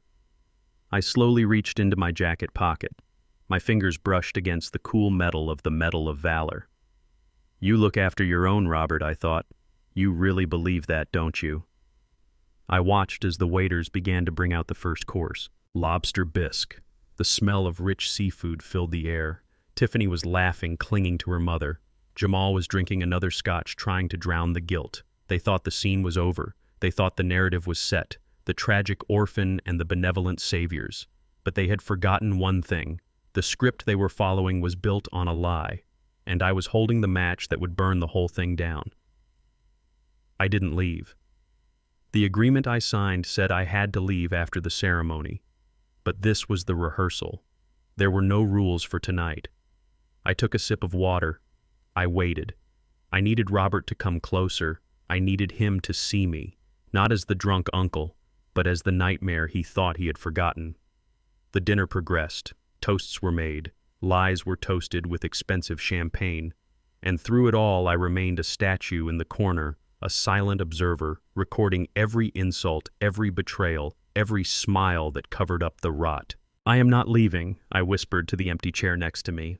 I am not going anywhere until the king looks the jester in the eye. The dinner service began with the synchronized precision of a military parade. Waiters in black vests, the same vest I had refused to wear, moved like shadows, placing bowls of steaming lobster bisque in front of the guests. The smell of saffron and cream filled the air, masking the stench of the lies that had just been told. From my exile in the corner, I watched the choreography of wealth, the clinking of silver against china, the polite laughter, the way the candlelight danced on diamonds. It was a beautiful picture, but I knew the canvas was rotten. I watched the waiter assigned to the head table. He was a young man, maybe 20 years old. He was skinny with a nervous energy that reminded me of a rookie firefighter on his first call. His hands were shaking slightly as he balanced a heavy silver tray loaded with 4 bowls of soup. He was trying so hard to be perfect. He was trying to be invisible, just like me. He approached Tiffany. She was deep in conversation with her mother, laughing at something while gesturing wildly with her hands. She didn't notice the boy standing behind her. She didn't care to notice him. To her, he was just a delivery system for her food, not a human being. Just as the boy leaned in to place the bowl, the person sitting next to Tiffany pushed their chair back abruptly. It bumped the waiter's hip. It happened in slow motion. I saw the boy's eyes go wide. I saw the tray tilt. I saw the orange liquid arc through the air like a wave of lava. Splash. The soup landed squarely on the skirt of Tiffany's pristine white cocktail dress. For a split second, there was silence. The kind of silence that happens right after a car crash before the screaming starts. The boy froze, his face draining of all color. He looked terrified. He looked like he knew his life was over. Then the scream pierced the air. "You idiot!" Tiffany jumped up, knocking her chair over. She looked down at the orange stains spreading across the expensive white fabric. Her face twisted into a mask of pure, unfiltered hatred. It wasn't just anger. It was something darker, something ugly that had been hiding beneath the makeup and the charm. "Look what you did!" she shrieked. "Do you have any idea how much this dress costs? It costs more than your entire life." The music stopped. The conversation died. Every eye in the room turned to the head table. The young waiter was trembling so hard the empty tray rattled in his hands. "I am so sorry, ma'am," he stammered, tears welling up in his eyes. "It was an accident. The chair, it bumped me." "I don't care about your excuses," Tiffany yelled. She grabbed a napkin and threw it at him. It hit him in the chest. "Get away from me. You are incompetent. This is what happens when you hire these people. They are clumsy. They are stupid. They don't belong in civilized society, these people." The words echoed in the silent ballroom. It was a dog whistle, loud and clear. She wasn't talking about waiters. She was talking about class. She was talking about race. She was talking about anyone she deemed beneath her. Robert Sterling stood up, looking shocked. "Tiffany, calm down," he said, his voice low. "It was an accident. We can get it cleaned."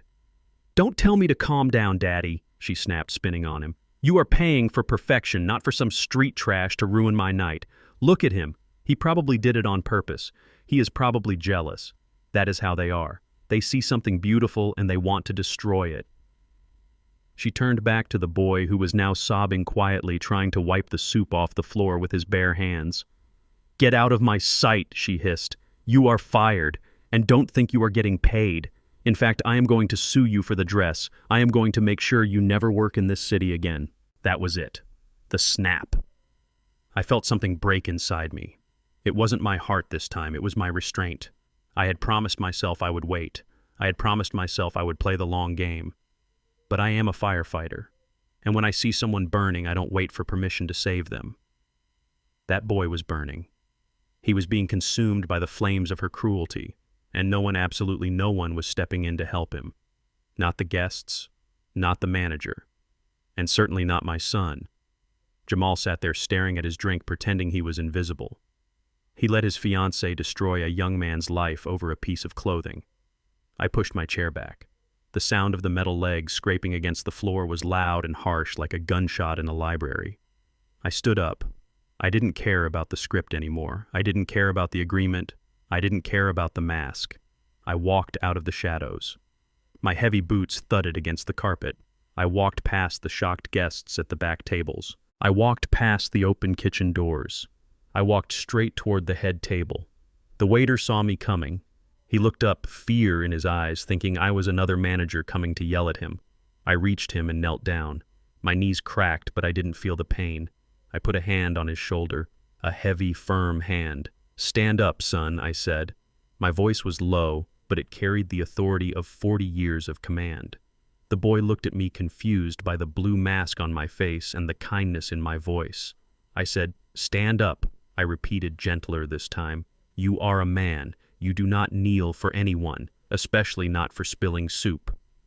I took the dirty napkin from his hand and tossed it onto the table. I gripped his arm and pulled him to his feet. I stood beside him, a wall of midnight blue wool between him and Tiffany. Tiffany was busy wiping her dress. She saw the movement out of the corner of her eye. She saw someone standing next to the waiter. She looked up, expecting to see security. Instead, she saw me. She saw the cheap blue medical mask. She saw the eyes she hated. She saw the father she had tried to erase. For a second, she looked confused. Then recognition dawned, and her face went from angry to apoplectic. "What are you doing?" she screamed, pointing a shaking finger at me. "Who let you out of the corner?" I stared at her. I didn't say a word. I just stood there protecting the boy. "Security," she yelled, her voice cracking. "Security. Get in here." Two large men in black suits started to move from the back of the room. "Get this thing out of here," Tiffany shrieked. She was losing control completely. Her carefully crafted image was shattering. "Look at him. He is disgusting. He is scaring the guests." She turned to her parents, eyes wild. "Daddy, do something. This is the drunk uncle I told you about, the junkie. He is crashing the rehearsal. He is ruining everything." Robert Sterling looked at me. He narrowed his eyes, trying to see past the mask, trying to reconcile the tall, proud man standing before him with the description of a broken addict. I looked at Jamal. This was his last chance, the absolute last chance to redeem his soul. "Jamal," I said. My voice was muffled by the mask, but it was clear enough. "Are you going to let her speak to people like this? Are you going to let her throw me out?" Jamal looked up. His eyes met mine. I saw the conflict raging in him. I saw the fear. But the fear won. He looked away. He looked at Tiffany. "Dad, please," he whispered. "Just go back to your seat. Don't make a scene." The betrayal was complete. It wasn't sharp like a knife anymore. It was dull and heavy like a stone sealing a tomb. Tiffany laughed. A cruel, triumphant sound. "See," she mocked. "Even your own nephew doesn't want you here. You are a monster, a freak. Now get out before I have you dragged out." The security guards were closing in. They were 10 feet away. I looked at the waiter. "Go to the kitchen, son," I said softly. "You did nothing wrong." The boy ran. I was alone now, alone in the center of the room, surrounded by enemies. Tiffany was grinning, thinking she had won. She thought she was humiliating me. She thought she was shaming the monster. But she didn't know that monsters don't wear masks to hide their ugliness. Heroes wear masks to protect the innocent. And I was done protecting her. I reached up with my left hand, my scarred hand. I hooked a finger under the loop of the blue medical mask. "You want me to leave, Tiffany?" I asked, my voice rising, filling the cavernous room. "You want security to remove the monster." I pulled the mask off. It fell to the floor, landing softly on the soup-stained carpet. The lights of the chandelier hit my face, the purple ridges of melted skin, the pull of the scar tissue that twisted my lip, the ear that was half gone, the map of pain that I had carried for 3 decades. The gasp from the room was audible. It was a collective intake of breath. Some people turned away. Some covered their mouths. But I didn't flinch. I stood tall. I looked directly at Tiffany. "I am not your drunk uncle," I said, my voice booming now, clear and unhindered. "And I am not a distant relative." I turned my head slowly so the light caught every groove of my scars. Then I looked past Tiffany. I looked past Jamal. I looked directly at the man standing at the head of the table. I looked at Robert Sterling, and I saw the color drain from his face. I saw his glass slip from his fingers. I saw his knees buckle, because he wasn't looking at a monster. He was looking at his savior. "Who allows me in the VIP area?" I asked Tiffany, pointing at my own face. "This face does. This face is the ticket that bought every single thing you have." Tiffany looked confused. She looked from me to her father, sensing a shift in the atmosphere, but too stupid to understand it. "What are you talking about?" she spat. "You are crazy. Daddy, tell him. Tell security to throw him out." But Daddy didn't speak. Daddy couldn't speak. Robert Sterling pushed past his daughter. He pushed past Jamal. He stumbled forward, his eyes locked on my face, tears streaming down his cheeks. He walked right up to me. He was trembling. He reached out a hand, shaking violently, and hovered it inches from my scars. "Is it?" he whispered, his voice barely a breath. "Is it really you?" I looked at him. I looked at the boy I had saved. "Hello, Robert," I said. "It has been a long time." And just like that, the silence in the room changed. It wasn't the silence of shock anymore. It was the silence of history being rewritten. The king had returned, and the false princess was about to learn that her castle was built on sand. The 2 security guards were large men, the kind who spent too much time in the gym and not enough time learning how to read people. One of them, a guy with a thick neck and a cheap earpiece, reached out and grabbed my arm. His grip was tight, bordering on painful. He treated me like a vagrant, like a piece of trash that had blown in from the alley. "Sir, you need to come with us," he grunted. "We don't want to use force, but we will, if you make this difficult." I looked at his hand on my sleeve, the sleeve of the midnight blue Italian wool suit that Arthur had sewn with such care. I looked at the boy, the waiter, who was still cowering behind me. Then I looked at Tiffany, who was standing there with a smug, satisfied smirk on her face, waiting for the garbage to be taken out. Something inside me shifted. It was the same feeling I used to get right before kicking down a door into a burning room. It was the adrenaline of absolute clarity. I am 71 years old. My joints ache when it rains. My lungs aren't what they used to be. But I spent 40 years hauling hoses that weighed as much as a man and carrying victims down ladders.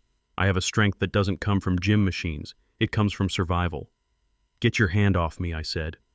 My voice wasn't loud. It was a low rumble like distant thunder. The guard hesitated. He felt the muscle under the suit. He looked into my eyes and saw something he didn't expect. He saw that I wasn't afraid. I said, "Get your hand off me." I jerked my arm back. A sharp, violent motion. The guard stumbled back a step, surprised by the power of the old man he was trying to bully. I stood up to my full height. I am 6'3". When I straightened my spine, when I really stand tall, I cast a long shadow. I loomed over the guards. I loomed over Tiffany. I loomed over the entire lie they had constructed. The room went quiet. The kind of quiet where you can hear the ice melting in the glasses. Tiffany's smirk faltered for a second, but she recovered quickly. "Oh, look at that!" She scoffed loud and shrill. "The drunk wants to fight. This is exactly what I was talking about. He is violent. He is dangerous. Daddy, are you seeing this?" She pointed a manicured finger at my face, the face still covered by the cheap blue paper mask she had forced me to wear. "Take that ridiculous thing off his face," she commanded the guards. "Let everyone see the junkie eyes.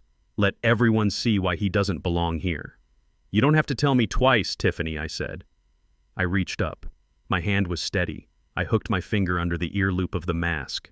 The paper scratched against my skin. It was the symbol of my shame. It was the muzzle she had put on me to keep me silent. I ripped it off. I didn't just lower it. I tore it away and let it flutter to the floor, landing right next to the soup stain on the carpet. I turned my head. I let the light from the crystal chandeliers hit me full force. I exposed it all. The purple keloid scars that ran like melted wax down the left side of my face. The missing earlobe. The skin that was pulled tight and shiny, giving me a perpetual grimace on one side. The map of pain. The receipt of sacrifice. A collective gasp ripped through the room. It was audible. It was physical. People recoiled. Some covered their mouths. A woman at the table near me actually turned her head away, unable to look. I stood there and I let them look. I didn't hide. I didn't flinch. I let the silence stretch out until it was unbearable. Then I spoke. I am not a drunk, I said, my voice booming, filling the cavernous ballroom without a microphone. I am not a distant uncle. And I am certainly not a charity case. I took a step toward Tiffany. She stepped back, her heel catching on her dress. For the first time I saw fear in her eyes. Not fear of me, but fear of the truth. My name is Thaddeus Moore, I announced, looking around the room, making eye contact with the people who had been pitying Jamal moments ago. I am a retired captain of the Chicago Fire Department. I served this city for 40 years. I have pulled people out of wrecks you couldn't imagine in your worst nightmares. I turned back to Tiffany. And I am the father of the groom. I pointed a finger at Jamal. He was standing there pale as a ghost, wishing the floor would open up and swallow him. That man is my son. I raised him alone. I taught him how to walk. I taught him how to read. And clearly, I failed to teach him how to be a man, because he is standing there, letting you treat me like a dog. I reached into my pocket and pulled out the receipt for the check I had written. I held it up. And as for not belonging here, let's get one thing clear. You see these chandeliers. You see this dance floor. You see the champagne you are drinking. I took another step forward. I paid for it. $50,000. That is my money. That is the settlement money from the fire that took my face. So technically, Tiffany, you are standing on my floor. You are drinking my wine, and you are insulting me in my house. The revelation hit the room like a bomb. The whispers started immediately. His father. He paid for it, but she said he was an orphan. Tiffany looked around frantically. She saw she was losing the crowd. She saw the guests looking at her with confusion and judgment. She needed to regain control. She needed to make me the villain again. So she did the only thing she knew how to do. She went low. She laughed. It was a forced, high-pitched sound that grated on the nerves. "Oh, wow," she said, clapping her hands mockingly. A round of applause for the performance. "So you are his dad. Congratulations." She walked up to me, wrinkling her nose as if I smelled like sewage. "But look at you. Just look at you. Jamal, is this really your father? Because honestly, he looks like a monster." She turned to the crowd, gesturing at my face like I was a circus exhibit. "I mean, can you blame me for hiding him? Look at those scars. It is disgusting. It makes me want to vomit. How can anyone eat dinner looking at that? It is repulsive. It is nightmare fuel." She looked at Jamal, expecting him to agree, expecting him to validate her cruelty. "Tell him, Jamal," she urged. "Tell him he is embarrassing us. Tell him he looks like something that crawled out of a grave." Jamal looked at me. He looked at the scars. I saw the shame in his eyes. But it wasn't shame for his actions. It was shame for my appearance. He agreed with her. Deep down, he agreed with her. "Dad," he whispered, "please, put the mask back on." That broke me. That finally severed the last thread of hope I had for him. My own son wanted me to hide. But before I could answer, before I could tell him that he was no longer my son, a sound cut through the tension. Smash. It was the sound of fine crystal hitting a hard floor. Everyone turned. Robert Sterling was standing at the head of the table. His hand was frozen in mid-air, still holding the shape of the wine glass he had just dropped. Red wine was spreading across the white tablecloth and dripping onto the floor, looking like a pool of fresh blood. But Robert didn't notice the wine. He didn't notice the mess. He was staring at me. His eyes were wide, unblinking, locked onto the left side of my face. His mouth was slightly open. His face had gone completely white, drained of all blood. He looked like he was seeing a ghost. Daddy, Tiffany asked, annoyed by the interruption. "What is wrong?" "Don't worry, we will get it cleaned up. Just tell security to get this freak out of here so we can continue." Robert didn't hear her. He didn't hear anything. He started to move. He didn't walk around the table. He shoved past it, knocking a chair over in his haste. He stumbled a bit, regaining his balance, and then he started walking toward me.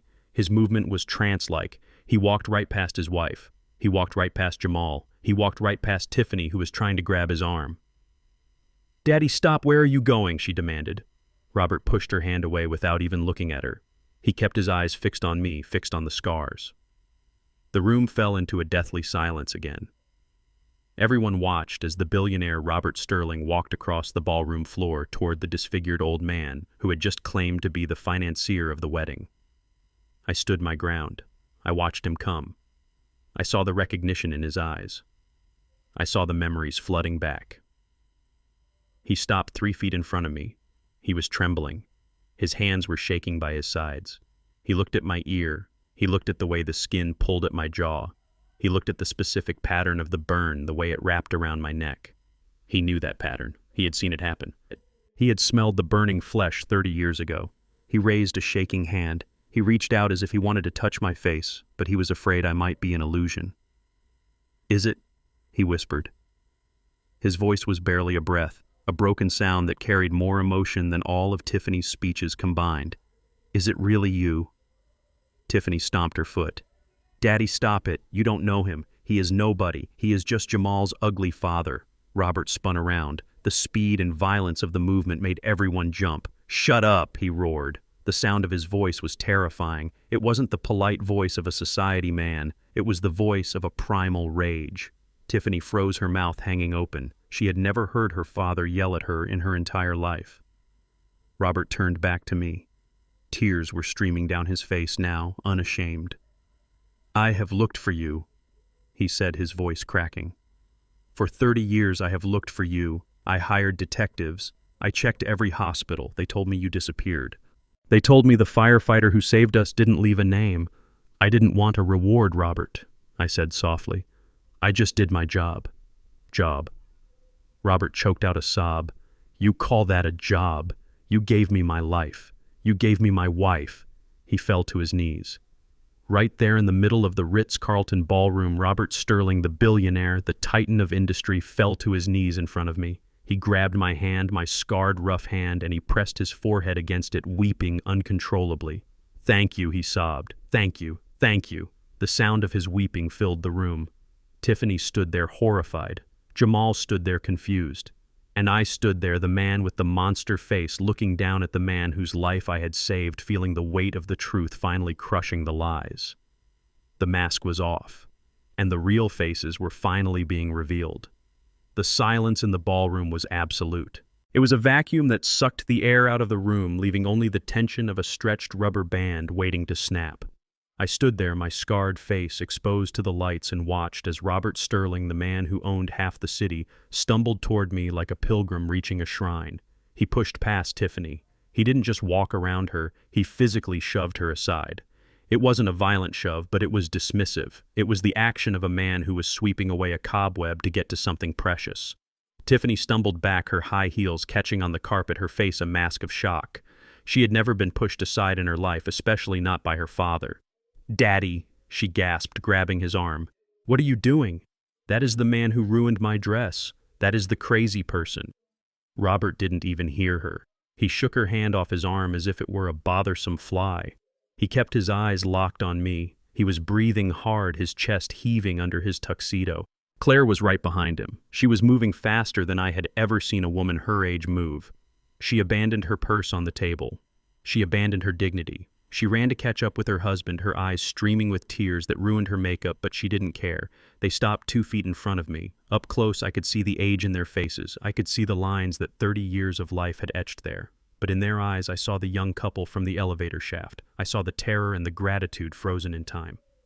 Claire reached out first. Her hands were manicured and adorned with diamond rings, but they were shaking uncontrollably. She raised them toward my face. She hesitated for a split second, not out of disgust, but out of reverence. She looked at the purple ridges of skin that melted down my cheek. To everyone else in that room, those scars were a horror show. To her, they were a holy text. She didn't touch the skin. She hovered her fingers just inches away, tracing the air in front of the scars, as if she could feel the heat radiating from memory. The eyes, she whispered, her voice trembling so hard it broke on every syllable. "Robert, Look at the eyes. I told you I would never forget them. She looked deep into my pupils. It is him, she sobbed. It is the firefighter, number 42. I saw the number on his helmet before he gave it to you. I saw the number 42. Robert stood beside her. He wasn't crying anymore. He was staring at me with the intensity that felt like a physical weight. He was looking at the way my left ear was misshapen. He was looking at the way my jawline was pulled tight. He was putting the puzzle pieces together. The nightmare he had lived with for 3 decades was finally taking physical form in front of him. I looked back at him. I saw the faint scar on his neck. "Hello, Robert," I said. My voice was soft, but in the dead silence of the room it carried to every corner. Robert let out a strangled sound. He covered his mouth with his hand. I smiled. It was a crooked smile, the only kind I could make, but it was genuine. "It has been a long time, kid. How is the neck? Does it still hurt when it rains?" That was the key. That was the password. When I had carried him out of the fire, he had a piece of hot debris searing into his neck. I had held a wet rag against it with one hand while dragging him with the other, screaming at him to stay awake. No one else knew that. No one else could know that. Robert's knees gave way. He didn't fall to the floor, but he slumped forward, grabbing my shoulders to hold himself up. He gripped my jacket, the wool of the suit Arthur had made, and he buried his face in my chest. "My God," he wept. "My God, Thaddeus. We thought you were dead. We thought the building came down on you." "I didn't die, Robert," I said, patting his back with my scarred hand. "I just got a little crispy, that is all." Claire threw her arms around both of us. She hugged me tight, pressing her cheek against the rough wool of my suit. She didn't care about the soup stain on the carpet. She didn't care about the hundreds of people watching. She just held on to the man who had given her a future. For a moment, the three of us stood there in a huddle of grief and relief, the billionaire couple and the scarred old firefighter. It was a tableau of pure humanity in a room filled with artificial perfection. But the moment couldn't last, because evil doesn't like to be ignored. Tiffany had been standing there watching this reunion with growing horror. But it wasn't the horror of realization. It was the horror of losing the spotlight. She saw her parents, the Sterlings, hugging a monster. She saw her wedding narrative crumbling. She saw the guests whispering and pointing. She couldn't take it. She snapped. She marched up to us, her face twisted into a snarl that made my scars look beautiful by comparison. She grabbed her father's shoulder and yanked him back. "Get off him!" she shrieked. "Get off him right now! Have you both lost your minds?" Robert turned slowly. He looked at his daughter as if he was seeing a stranger. His eyes were red, his face wet with tears, but his expression was bewildered. Tiffany Claire said, wiping her eyes, "You don't understand. This is him. This is the man who saved us." "I don't care who he is," Tiffany yelled, stomping her foot like a petulant child. "Look at him. He is a beggar. He is a freak. He probably looked you up on the internet and came here to scam you." She pointed a finger in my face. Her nail was long and sharp. "He is lying," she spat. "He is just a dirty old man trying to get money. Look at his clothes. Look at his face. Do you really think someone like this is a hero? He belongs in a cage, not at my rehearsal dinner." She turned to the crowd, her voice rising to a hysterical pitch. "Security, get him out. I don't care if my parents are confused. I am the bride. Get this filth out of my sight. He is ruining my wedding." She turned back to me, her eyes full of venom. "You are pathetic," she hissed. "You think you can just walk in here and pretend to be somebody. You are nothing. You are trash. You are an ugly old beggar who probably burned his own face off being a drunk." The insult hung in the air, heavy, toxic, unforgivable. I saw Robert's face change. The bewilderment vanished. The sadness evaporated.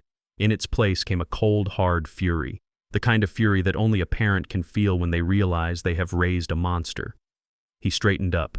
He wiped his face with a silk handkerchief. He looked at Tiffany.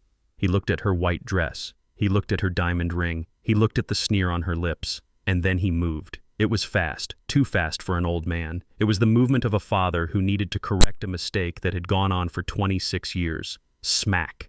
The sound of his open palm hitting Tiffany's cheek was louder than the crystal breaking earlier. It was a sharp cracking sound that echoed off the high ceilings. Tiffany's head snapped to the side. She stumbled back, her hand flying to her cheek. The room gasped. Jamal took a step forward but stopped. Silence. Absolute terrifying silence. Tiffany looked at her father, her eyes wide with shock. He had never touched her in anger in her entire life. "Daddy," she whimpered. "Shut up," Robert said. His voice was low, but it was shaking with rage. "Do not speak. Do not say another word." He took a step toward her, forcing her to back away. "You call him a beggar," Robert said, pointing at me. "You call him filth. You call him ugly." He grabbed Tiffany's arm and dragged her toward me. She tried to pull away, but he held her fast. He forced her to look at me. "Look at him," Robert roared. "Look at his face." Tiffany looked terrified. She looked at my scars and then back at her father. "Do you know why he looks like that?" Robert asked, his voice breaking. "Do you know where he got those burns? He got them standing over your mother while she was pregnant with you." Tiffany went still. Her eyes flicked to my face, then back to her father. What she whispered. "He stood in a chemical fire," Robert said, tears flowing again. "He stood there, and he let his skin melt off his body to shield us. He took the fire so we didn't have to. He took the fire so you could be born." Robert released her arm, shoving her away from him. "Every breath you take is a gift from this man," he said. "Every dollar you spend, every dress you wear, every moment of this privileged life you have lived, it was all paid for with his skin, with his pain. And you stand here and you call him a beggar." Robert looked around the room, addressing the guests, addressing the world. "She called him a monster," he said, his voice dripping with disgust. "But I look around this room and I see only one monster, and she is wearing a white dress." Tiffany stood there holding her cheek. Her face was red, not just from the slap, but from the sudden crushing weight of the truth. She looked at Jamal. She looked for support. But Jamal wasn't looking at her. He was looking at me. He was looking at his father. And for the first time in a long time, he wasn't looking with shame. He was looking with horror at what he had done. I stood tall. I adjusted my cuffs. I didn't need to say anything. The slap had said it all. The truth was out. The fire had been brought into the light, and it was burning down the house of lies that Tiffany had built. Robert turned to me. He took my hand again. "I am so sorry, Thaddeus," he whispered. "I am so sorry for my daughter. I failed her. I gave her everything except the one thing you have in abundance: character." "It is not your fault, Robert," I said quietly. "We can't save everyone, not even the ones we love." But as I looked at Tiffany, weeping tears of self-pity in the center of the ballroom, I knew one thing for sure. The reckoning wasn't over. It was just beginning. And the check for $50,000 was about to bounce in a way she never expected. The sound of the slap still hung in the air, a phantom echo that seemed to vibrate against the crystal glasses. Tiffany stood frozen, her hand cupping her cheek, her eyes wide with a mixture of shock and humiliation. But Robert Sterling did not look at her. He did not look at his wife, who was still clinging to my arm, weeping softly. He walked to the small stage where the microphone stood, the same microphone Tiffany had used to lie about my life just an hour ago. He tapped it once. The sound thumped through the speakers, commanding absolute attention. "Please sit down, everyone," Robert said. His voice was hoarse, but it carried the weight of a man who was done playing games. Nobody moved. The waiters stood still with their trays. The guests stood by their chairs. The tension was too thick for anyone to relax. "I said, sit down," Robert commanded louder this time. Slowly, the guests sank into their chairs. They were a captive audience now. They knew that the rehearsal was over and the reckoning had begun. Robert looked at me. He nodded a gesture of profound respect. Then he looked out at the sea of faces. 30 years ago on October 12th, 1995, I died. Robert began. The room was deathly quiet. I died in a hallway on the 4th floor of the Sterling chemical plant. My wife Claire died with me. We were trapped. The fire doors had locked. The elevator shaft was a chimney of black smoke. The heat was so intense it was melting the buttons on my suit jacket. We were huddled in a corner, praying, holding each other, waiting for the end. We knew it was coming. We could hear the pipes groaning above us. Robert paused.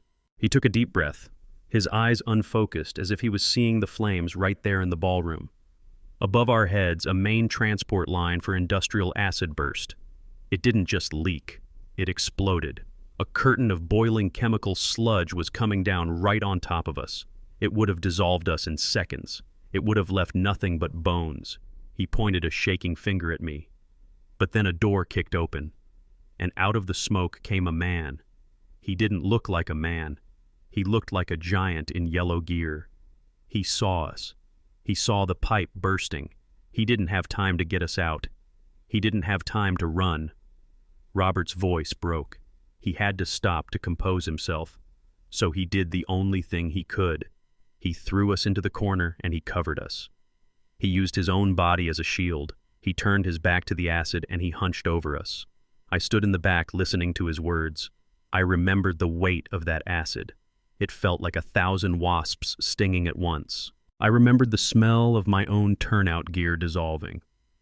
I lay there, under him. Robert continued, tears streaming down his face again, and I heard him screaming, not a scream of fear, a scream of agony. I could hear the chemicals eating through his coat. I could hear the sizzling sound of liquid hitting skin, but he didn't move. He didn't flinch. He stayed there, covering my wife, covering my unborn child until the pipe ran dry. Robert gripped the microphone stand until his knuckles turned white. He took it all. He took every drop of that fire so that I could stand here today. He took the scars so that my wife could have a face. He took the pain so that my daughter could be born. Robert looked at Tiffany, who was trembling near the head table. And when the fire was out, when he had dragged us down 4 flights of stairs to safety, he disappeared. I woke up in the hospital 3 days later. I asked for the man who saved me. I wanted to give him half my company. I wanted to give him the world, but he was gone. He turned to look at me again. I hired investigators. I spent thousands trying to find him. But the report said he had checked himself out of the burn unit early. It said he refused the city's reward money. It said he didn't want to be a charity case. He didn't want to be pitied. He went back to his life. He went back to raising his son alone, and he never asked me for a dime. I lowered my head. That was the truth. I didn't want his money then. I wanted to be a father, not a victim. I wanted Jamal to see a man who worked for a living, not a man who lived off a settlement check. Robert stepped off the stage. He walked slowly toward the head table where Jamal was standing. Jamal looked small. He looked like a child wearing his father's suit. He was shaking his hands, gripping the back of a chair for support. Robert stopped in front of him. The sadness in Robert's eyes vanished, replaced by a cold, hard judgment. "You knew," Robert said. His voice was low, barely a whisper, but it was terrifying. Jamal flinched. You knew," Robert repeated louder. "You knew your father was a hero. You grew up seeing those burns every single day. You knew he got them saving lives. You knew he was a captain. You knew he was a man of honor." Jamal looked down at the floor, tears dripping from his nose. "Yes," he whispered. "I knew." And yet Robert said, his voice rising with every word. "And yet you stood here tonight and you let my daughter call him a monster. You let her call him a beggar. You let her put a mask on him like he was a dog." Robert grabbed Jamal by the lapels of his jacket, the expensive jacket that I had paid for. "Why?" Robert roared, shaking him. "Why did you do it? Was it for the money? Was it for the venue?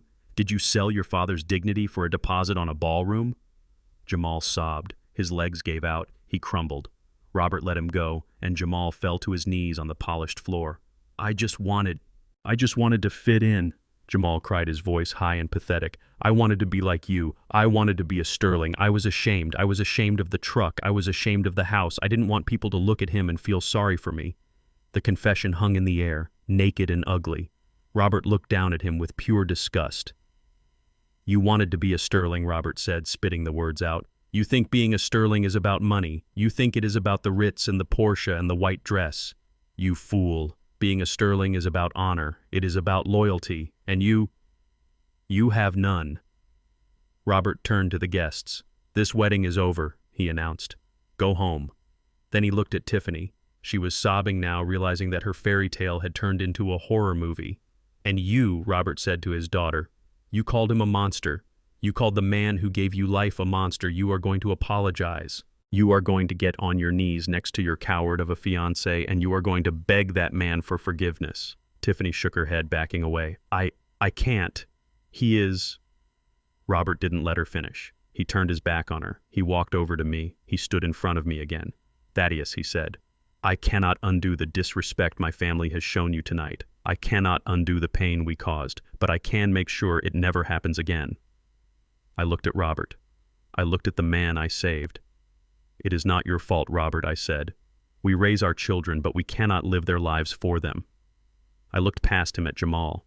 My son was on his knees weeping into his hands. He looked broken. He looked like he wanted me to come over and pick him up like I used to when he scraped his knee. He wanted me to tell him it was okay. He wanted me to fix it. But I didn't move. I stood there in my midnight blue suit, my red pocket square bright against my chest. Jamal looked up at me. His eyes were red and swollen.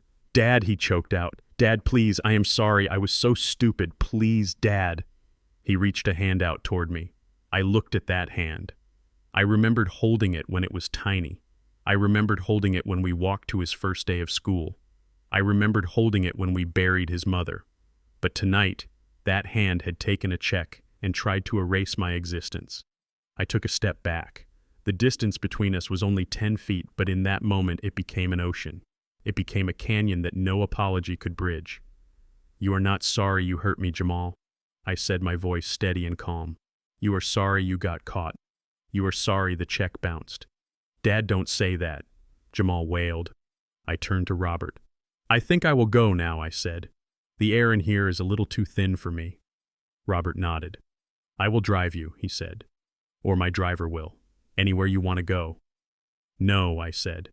"I have my truck. It might be old, but it is paid for. And it is honest."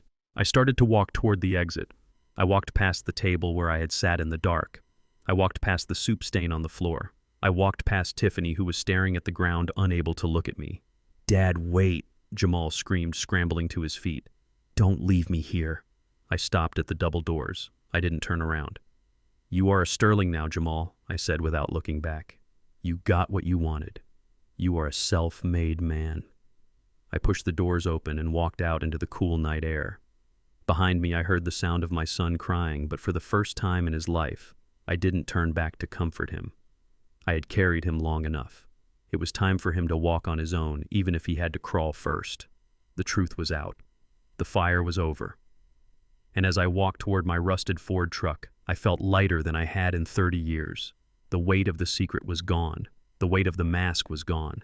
I was Thaddeus Moore. And I was finally free. Tiffany stood in the center of the ballroom holding her stinging cheek, looking at her father with eyes that were wide with disbelief. She had been slapped, she had been yelled at, and she had been embarrassed in front of the city's elite. But as I watched her, I realized she still didn't get it. She didn't understand the gravity of what had just happened. To her, this was just a scene, a dramatic interruption to her perfect night. She thought she could fix it. She thought she could cry a little, apologize a little, and then the music would start again and the champagne would flow. She was a child who had broken a vase and expected her parents to just sweep up the glass and buy her a new one. But Daddy, she whined, her voice taking on that shrill, petulant tone that had grated on my nerves for weeks. That was 30 years ago. It is the past. Why does it matter now? This is my wedding. This is my night. You can't ruin my life just because of some old war story. She gestured around to the room, her hands shaking. "Look at all these people. Look at the flowers. Look at the cake. We have spent months planning this. You can't just cancel it. Think about the embarrassment. Think about what people will say on Instagram." She looked at me with pure venom. "And all for him. For a stranger. So he saved you once. Fine. Give him a medal. Give him some money. But don't let him destroy my happiness. He doesn't belong here, Daddy. He is ruining the aesthetic." Robert stared at his daughter. He looked at her as if he was seeing a creature he didn't recognize. The anger in his face began to cool, hardening into something far more dangerous. It was a cold, absolute resolve. He realized in that moment that his money hadn't just spoiled her, it had rotted her soul. He realized that by giving her everything, he had taken away her humanity. He didn't scream at her this time, he didn't raise his hand. He simply reached into the inner pocket of his tuxedo and pulled out his phone. He unlocked it and dialed a number. He put the phone to his ear, his eyes never leaving Tiffany's face. Edward Roberts said into the phone, his voice calm and terrifyingly businesslike. "It is Robert. I need you to execute the contingency plan regarding Tiffany's trust fund." Tiffany froze. Her mouth fell open. The blood drained from her face faster than it had when he slapped her. "Daddy, what are you doing?" she whispered. "Yes," Robert continued into the phone, ignoring her. "Effective immediately. I want all credit cards associated with the Sterling family account canceled. The black card, the platinum card, all of them. Mark them as stolen if you have to. Just shut them down." "No," Tiffany screamed. She lunged forward trying to grab the phone, but Robert stepped back, holding it out of reach. "Daddy, stop. You can't do this." "I also want you to draft a new will," Robert said. "Remove Tiffany Sterling as a beneficiary. The entire estate, the properties in the Hamptons, the apartment in Manhattan, the portfolio, everything. Redirect 100% of her share to the Sterling Foundation for burn victims." He listened for a moment, then nodded. "Yes, I am sure. She is 26 years old, Edward. It is time she learned how the real world works. And cancel the check for the Ritz-Carlton. This event is over. If they want to sue, let them sue." He hung up the phone and slipped it back into his pocket. The silence in the room was absolute. You could hear the hum of the air conditioning. Tiffany stood there trembling. Her hands were clenched at her sides. She looked like she was having a panic attack. Her entire identity, her power, her confidence, it was all wrapped up in that plastic card her father had just deactivated. Without his money, she was just a mean girl in a stained dress. "You can't do this," she sobbed. "How am I supposed to live? I have bills, I have leases, I have a lifestyle." "Then you better get a job," Robert said, cold as ice. "You have a degree that I paid $200,000 for. Use it. Flip burgers, walk dogs, I don't care. But from this moment on, you are on your own. You wanted to be an adult, Tiffany. You wanted to run the show. Well, welcome to adulthood. In the adult world, you pay for your own mistakes." He turned away from her, dismissing her completely. Tiffany spun around looking for an ally. She looked at her mother. Claire just shook her head, turning her face away, refusing to look at the daughter who had called her savior a monster. Tiffany looked at the guests, but they were all looking down at their tables, distancing themselves from the sinking ship. Finally, she looked at Jamal. "Do something," she shrieked at him. "Don't just stand there, you coward. Fix this. Tell him. Tell him we need the money." Jamal stood there paralyzed. He was watching his golden ticket dissolve in front of his eyes. He had sold his soul to marry into this family, and now the family was cutting him loose. I watched it all from my spot near the door. I watched the house of cards collapse. It was satisfying, yes, but it was also tragic. It was the tragedy of a life built on nothing but greed. Then my eyes caught something on the floor. Lying on the carpet near the soup stain, right where Tiffany had been standing, was a slip of paper. It was the check for $50,000 that I had written just yesterday. Jamal must have given it to Tiffany for safekeeping, and she must have dropped it when Robert slapped her. It lay there face up, crisp and white against the dark red pattern of the rug. $50,000. That money meant nothing to Robert Sterling. It was pocket change to him. But to me, it was everything. It was the settlement from the city. It was the price tag they had put on my face. Every dollar represented a night of pain, a surgery, a moment of shame when I looked in the mirror. I walked forward. The crowd parted for me again. I moved slowly, my boots heavy on the floor. I walked right into the center of the drama. I stopped in front of the check. Tiffany saw me. She looked at the check, then she looked at me. For a second, I saw a flicker of greed in her eyes. Even now, even as her world was ending, she was thinking about that money. She made a move as if to dive for it. But I was faster. I bent down. My knees cracked, but I didn't care. I picked up the check. My scarred fingers brushed against the paper. I stood up and held it. Jamal watched me. His eyes were red and swollen. He looked at the check in my hand, and I saw the desperation in his face. He knew that without the sterling fortune, this $50,000 was the only thing he had left. It was his safety net. "Dad," he whispered. I looked at him. I looked at the son who had asked me to hide. I held the check up so everyone could see it. "Do you know what this is?" I asked, my voice echoing in the silent room. "Tiffany thinks this is just paper," I said, looking at her. "She thinks it is just a number in a bank account. She thinks it is a deposit for a party." I turned the check over in my hands. "But it isn't paper. This is skin." I pointed to my face. "This money is the compensation I got for having my face melted off. This money is the payment for 3 months in a burn unit screaming while they scrubbed dead tissue off my body. This money is for the 30 years I spent alone because I was too ugly to date." I looked at Jamal. "I saved this money for you, son. I saved it so you wouldn't have to struggle like I did. I drove a truck that was falling apart so you could have this. I wore clothes from the Goodwill so you could have this. I ate canned soup so you could have this. Jamal sobbed quietly, his head bowed. I thought I was saving it for your future, I said, my voice hardening. But I was wrong. I was saving it for a man who doesn't exist. The son I thought I had, the son I raised, he wouldn't have let me sit in the dark. He wouldn't have let a woman call me a monster. I took the check in both hands. This money is blood and flesh. I said louder now, my voice filling the room.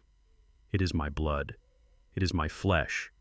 And I will be damned if I let it be used to buy champagne for people who spit on me. I gripped the paper tight. I will not pay for my own humiliation, I roared. Rip! The sound of the paper tearing was sharp and final. I tore it down the middle. Tiffany let out a gasp as if I had physically slapped her. No, she whispered. Rip. I tore the halves into quarters. Rip. I tore the quarters into eighths.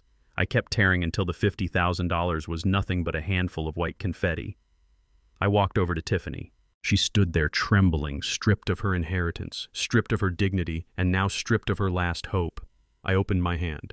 The pieces of the check fluttered down, landing on her stained white dress, landing on her expensive shoes. Here is your deposit, Tiffany, I said, cold and hard. Keep the change. I turned to Jamal. He was staring at the shredded paper on the floor as if it were his own life that had been torn apart.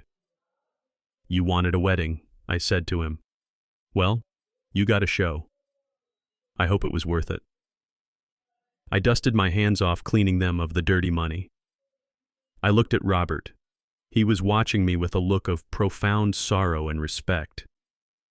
He nodded slowly, understanding exactly what I had done. I adjusted my jacket.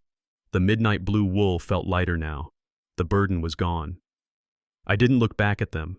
I didn't look back at the weeping bride or the broken groom. I turned and walked toward the door, my head held high, my scars catching the light. I was Thaddeus Moore. I was poor again, but I was rich in the only currency that mattered. I had my self-respect, and no amount of money could ever buy that back once you sold it. The ballroom doors swung shut behind me, but they couldn't block out the sounds of a life collapsing. I could still hear the murmur of the crowd, the low buzz of scandal that spreads faster than fire. Inside that room, the party was over. The guest people who had come to be seen and to judge were now rushing for the exits. They clutched their fur coats and checked their phones, eager to distance themselves from the disaster. I heard snippets of their conversations as I walked down the long carpeted hallway toward the main entrance. Did you hear what her father said? Called her a monster. And the groom. Just stood there, pathetic. I never liked her anyway. They were vultures picking at the carcass of Tiffany's reputation. 10 minutes ago they were toasting her beauty. Now they were feasting on her ruin. It didn't bring me joy to hear it. It just confirmed what I had known all along. These people had no loyalty. They flowed wherever the money and power went. And tonight, the power had walked out the door with the man in the blue suit. I pushed through the revolving glass doors and stepped out into the night. The air was sharp and cold, a stark contrast to the stifling, perfume-scented atmosphere inside. I took a deep breath, filling my lungs with the smell of the lake and the city. It smelled like freedom. I walked past the valet stand. The young kid who had looked at my truck with disgust earlier was now looking at me with wide eyes. He had heard the rumors. He knew that the man with the scars was the one who had shut the whole show down. He scrambled to get my keys, but I waved him off. I wasn't ready to drive yet. I needed to walk. I needed to let the adrenaline fade from my blood. I walked toward the dark corner of the parking lot where my rusted Ford was parked. It sat there alone under a flickering street lamp, a piece of honest machinery in a sea of leased luxury. Dad, wait. The voice was desperate, breathless. I knew it better than my own heartbeat. It was the voice that used to call for me when he had a nightmare. It was the voice that asked me to teach him how to tie a tie. I didn't stop walking. My boots crunched on the gravel. Dad, please. You can't just leave like this. I heard his footsteps running up behind me, fast, frantic. He grabbed my arm. I stopped. I didn't pull away this time, but I didn't turn around either. I just stood there looking at the dent in the tailgate of my truck. Jamal ran around to face me. He was a mess. His tie was crooked, his hair was disheveled, and his face was wet with tears and sweat. He looked like a man who had just watched his house burn down and realized he was holding the matches. I am sorry, he gasped, his chest heaving. Dad, I am so sorry. I didn't mean for any of this to happen. You have to believe me. I looked at him. I looked at the son I had sacrificed everything for. And for the first time in his life, I didn't see my boy. I saw a stranger. I saw a man I didn't respect. You didn't mean for what to happen, Jamal, I asked, my voice calm and cold. You didn't mean for me to stand up for myself. Or you didn't mean to get caught. No, Dad, it is not like that. Jamal pleaded, grabbing my hands. His hands were shaking. I was confused. Tiffany, she is so persuasive. She told me it was the only way. She said we had to impress her parents. I just wanted to fit in. I wanted them to accept me. And what about me, Jamal, I asked. Did you want me to accept you? Or was my acceptance not worth as much as an invite to the Hamptons? Jamal flinched as if I had hit him. I love you, Dad, he sobbed. You know I love you. I was weak. I made a mistake. Please give me a chance to fix it.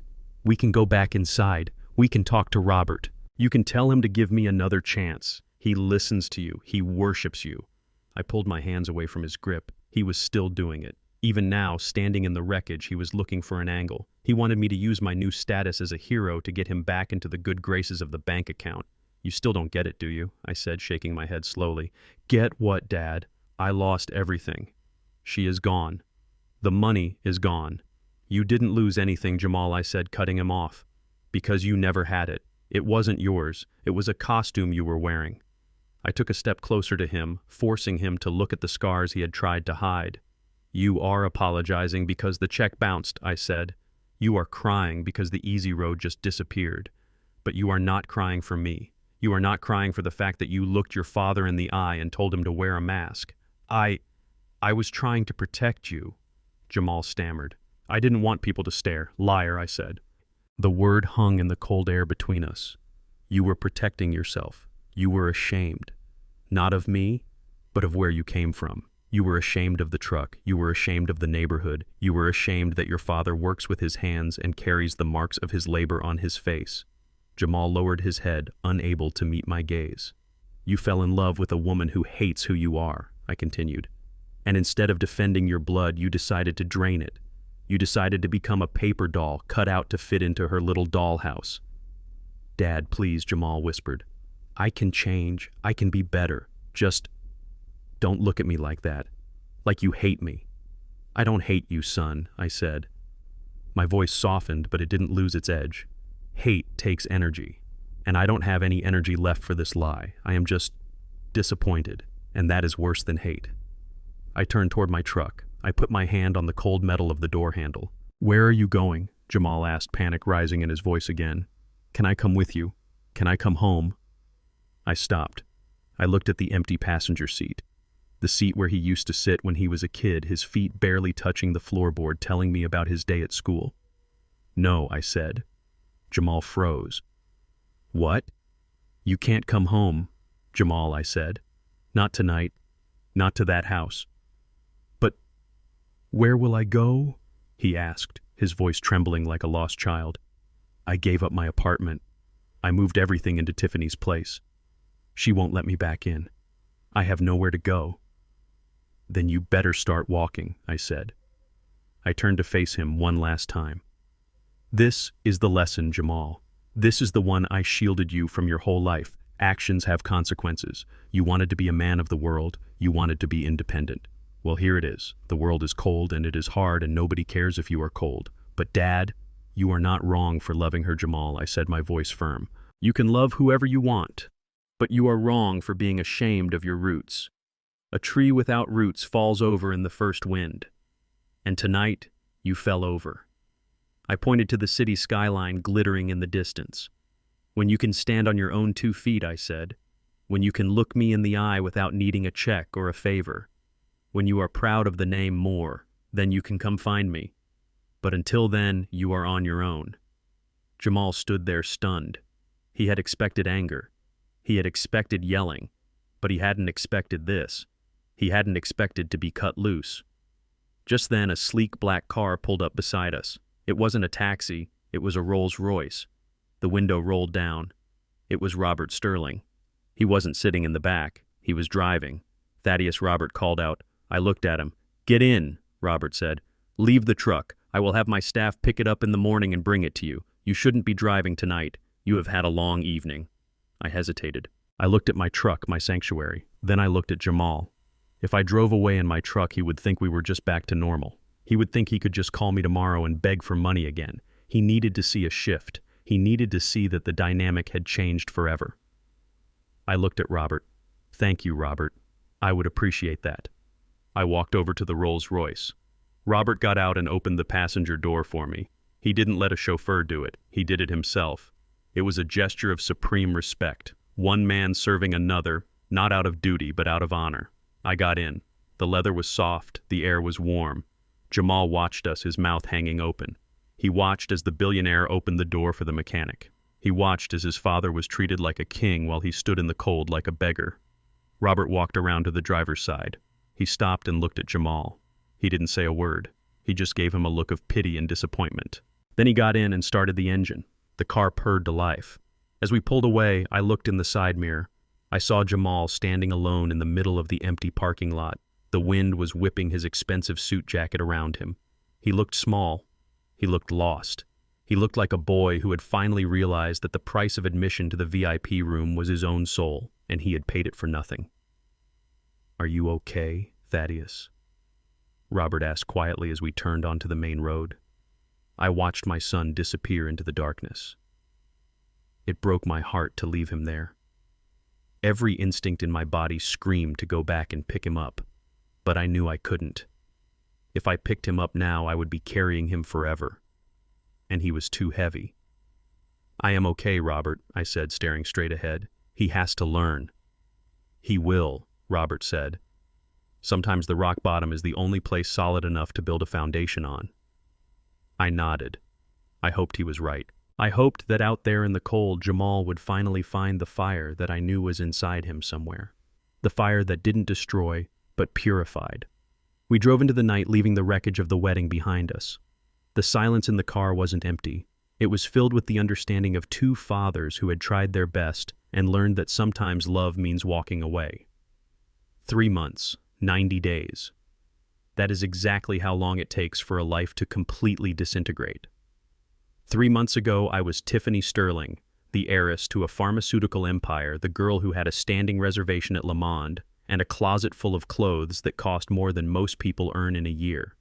I was an influencer. I was a brand. I was the girl everyone wanted to be. Now I am just the girl who forgot to put ketchup in the bag for order number 42. I stood behind the stainless steel counter of Burger Barn, wiping grease off the tray with a rag that smelled like old onions. My hands, the hands that used to display 3-carat diamonds, were red and chapped. My fingernails were cut short because the manager said long nails were a health code violation. I wasn't wearing white silk anymore. I was wearing a polyester uniform that was 2 sizes too big and a hat that made my head itch. "Hey, lady, I said no pickles." The voice snapped me out of my misery. I looked up. A man in a stained tank top was holding a half-eaten burger in my face. He looked angry. He looked like the kind of person I would have crossed the street to avoid back in my old life. "I am sorry, sir," I muttered, keeping my eyes down. "I will fix it for you." "You better fix it," he grunted, tossing the greasy wrapper onto the counter. "And hurry up, I have a bus to catch." I took the burger back to the kitchen. The heat hit me like a physical blow. The air was thick with the smell of frying oil and despair. I scraped the pickles off the bun, my stomach turning. "Pick up the pace," Sterling, the manager, yelled from his office. He was a 19-year-old kid with acne and a power complex. He loved bossing me around. He knew who I was. Everyone knew who I was. That was the problem. The video. That cursed video. I still don't know who filmed it. Probably one of the caterers I had yelled at, or maybe even one of my so-called friends. But it didn't matter. It was everywhere. The video of my father slapping me. The video of me calling a hero a monster. The video of Thaddeus Moore tearing up $50,000 and throwing it in my face. It had 20 million views in 2 days. The comments were brutal. Hashtag monster bride. Hashtag daddy issues. Hashtag karma. My sponsors dropped me within hours. Glow Cosmetics sent a cease and desist letter demanding I stop using their products in my posts. Lux Water canceled my contract citing a morality clause. Even the boutique gym where I worked out canceled my membership because other members didn't want to be associated with me. And the debts. God, the debts. I had spent money I didn't have, assuming my trust fund would cover it. I had bought jewelry, I had leased a car, I had put down deposits on apartments. When Daddy cut the cards, the bills came due, and they came with lawyers. I had to sell everything. The bags, the shoes, the car, even the engagement ring Jamal gave me, which turned out to be worth a fraction of what he said it was. I wrapped the burger and handed it back to the customer. He snatched it without a thank you. I went on my break. 10 minutes. That was all I got. I walked out the back door toward the dumpsters. It was raining. A cold, miserable Chicago drizzle. I sat on an overturned milk crate and pulled out my phone. The screen was cracked because I couldn't afford to fix it. I scrolled to my contacts. Mommy. I hesitated. I had called her every day for 90 days. Every single day. Sometimes I cried, sometimes I yelled, sometimes I just breathed into the phone. I pressed the call button. One ring, then a click. The number you have reached is not accepting calls from this number. Please hang up and try again. Blocked. Still blocked. I tried Daddy's number. Same thing. I tried the house line. Disconnected. They had erased me. My own parents. The people who had spoiled me my entire life had treated me like a tumor that needed to be cut out. I sat there in the rain listening to the hum of the freezer unit, and I felt a surge of rage. It wasn't fair.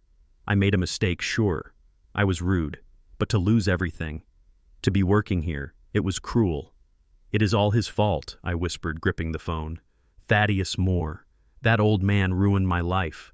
If he hadn't come to the rehearsal, if he had just stayed in his hole, none of this would have happened. He stole my parents. He stole my money. I heard the back door open. Sterling, get back in here, the manager yelled. The lunch rush is starting, and someone threw up in the lobby. You need to clean it. I gritted my teeth. I wiped the rain off my face and stood up. I walked back into the hell of frying grease. I grabbed the mop and bucket and went out to the lobby. It was crowded. People were eating, talking, ignoring the girl in the ugly uniform mopping the floor. On the wall above the soda machine, there was a large flat-screen TV. It was usually tuned to a sports channel or a music video station. But today, it was on the local news. Breaking news, the banner read. I stopped mopping. I looked up. The screen showed a large, modern building made of glass and steel. It was beautiful. A crowd of people was gathered out front. There were cameras flashing, reporters shouting, and a red ribbon stretched across the entrance. And there, in the center of the screen, standing behind a podium, was him. Thaddeus Moore. He was wearing a suit. A midnight blue suit with a red pocket square. The same one he wore the night he destroyed me. But he looked different. He stood tall, his shoulders back, his head high. The sun was shining directly on his face, illuminating the scars on the left side. He wasn't hiding them. He looked powerful. He looked like a king. The chyron at the bottom of the screen read, Thaddeus Moore, honorary chairman of the Sterling Foundation. I dropped the mop. It clattered loudly on the tile floor, but I didn't hear it. I only heard the voice on the TV. Today is a historic day, the reporter said. The Sterling Foundation is proud to open the Moore Center for Burn Treatment and Recovery. This state-of-the-art facility is fully funded by the Sterling family and will provide free care to victims of fire and chemical burns. The camera panned out. Standing next to Thaddeus were my parents, Robert and Claire Sterling. My mother was looking at Thaddeus with a look of pure adoration. She was beaming, clapping her hands, her eyes shining with pride. My father stood on the other side, his hand resting on Thaddeus's shoulder. He looked happier than I had seen him in years. He looked like a man who had finally found a worthy heir. Thaddeus leaned into the microphone. His voice was deep and resonant, filling the restaurant lobby. I spent 30 years hiding my face, he said. I thought these scars were a sign of what I had lost. But my dear friends Robert and Claire showed me that they are actually a map of what I survived. My father nodded in the background, wiping a tear from his eye. This center isn't just a hospital, Thaddeus continued.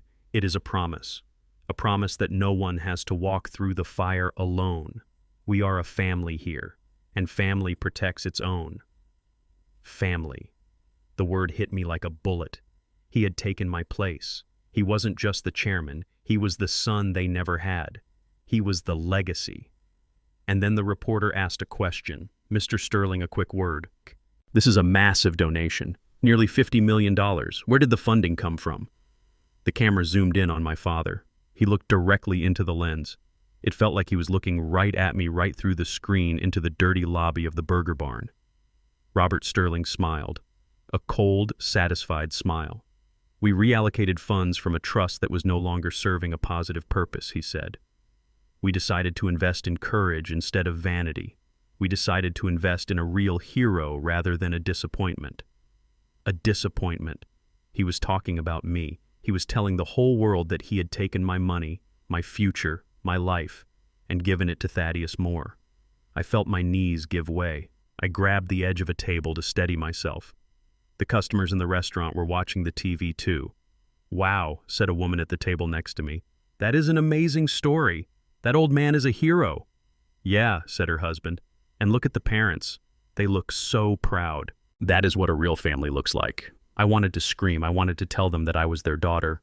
I wanted to tell them that money was mine, but I couldn't. I looked down at my uniform. I looked at the mop bucket. I wasn't a Sterling anymore. I was just the help. On the screen, Thaddeus picked up a large pair of golden scissors. My parents put their hands over his, helping him hold them. Together, the three of them cut the red ribbon. The crowd cheered. Confetti rained down. Thaddeus hugged my mother. My father shook his hand and didn't let go. They looked complete. They looked happy. And there was no empty space where I used to be. The hole had been filled. I watched until the segment ended. I watched until the screen went back to a commercial for car insurance. "Hey, Sterling," the manager yelled from the back. "Quit watching TV and clean up that mess. We have customers waiting." I looked at the black screen. I looked at my reflection in the glass. I looked tired. I looked old. I looked like nobody. I picked up the mop. "Yes, sir," I whispered. I dipped the mop into the gray water and started to scrub the floor. Back and forth, erasing the dirt, just like I had been erased. Thaddeus Moore had won. He hadn't just beaten me. He had replaced me. And as I scrubbed the floor of that fast food restaurant for $7 an hour, I finally understood the lesson my father had tried to teach me. You can't buy class, and you can't buy character. You have to build it. And I had built my house on sand, and now the tide had finally come in. The construction site on the south side of Chicago was a symphony of chaos. It was a cacophony of jackhammers tearing into concrete, of diesel engines roaring, and of men shouting over the din of progress.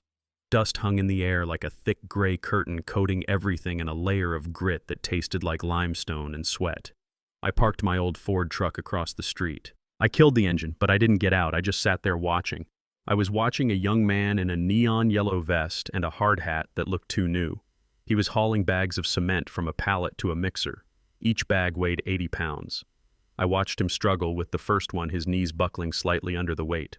I watched him drop it, heave it back up, and stagger toward the machine. Sweat was pouring down his face, carving rivers through the dust on his cheeks.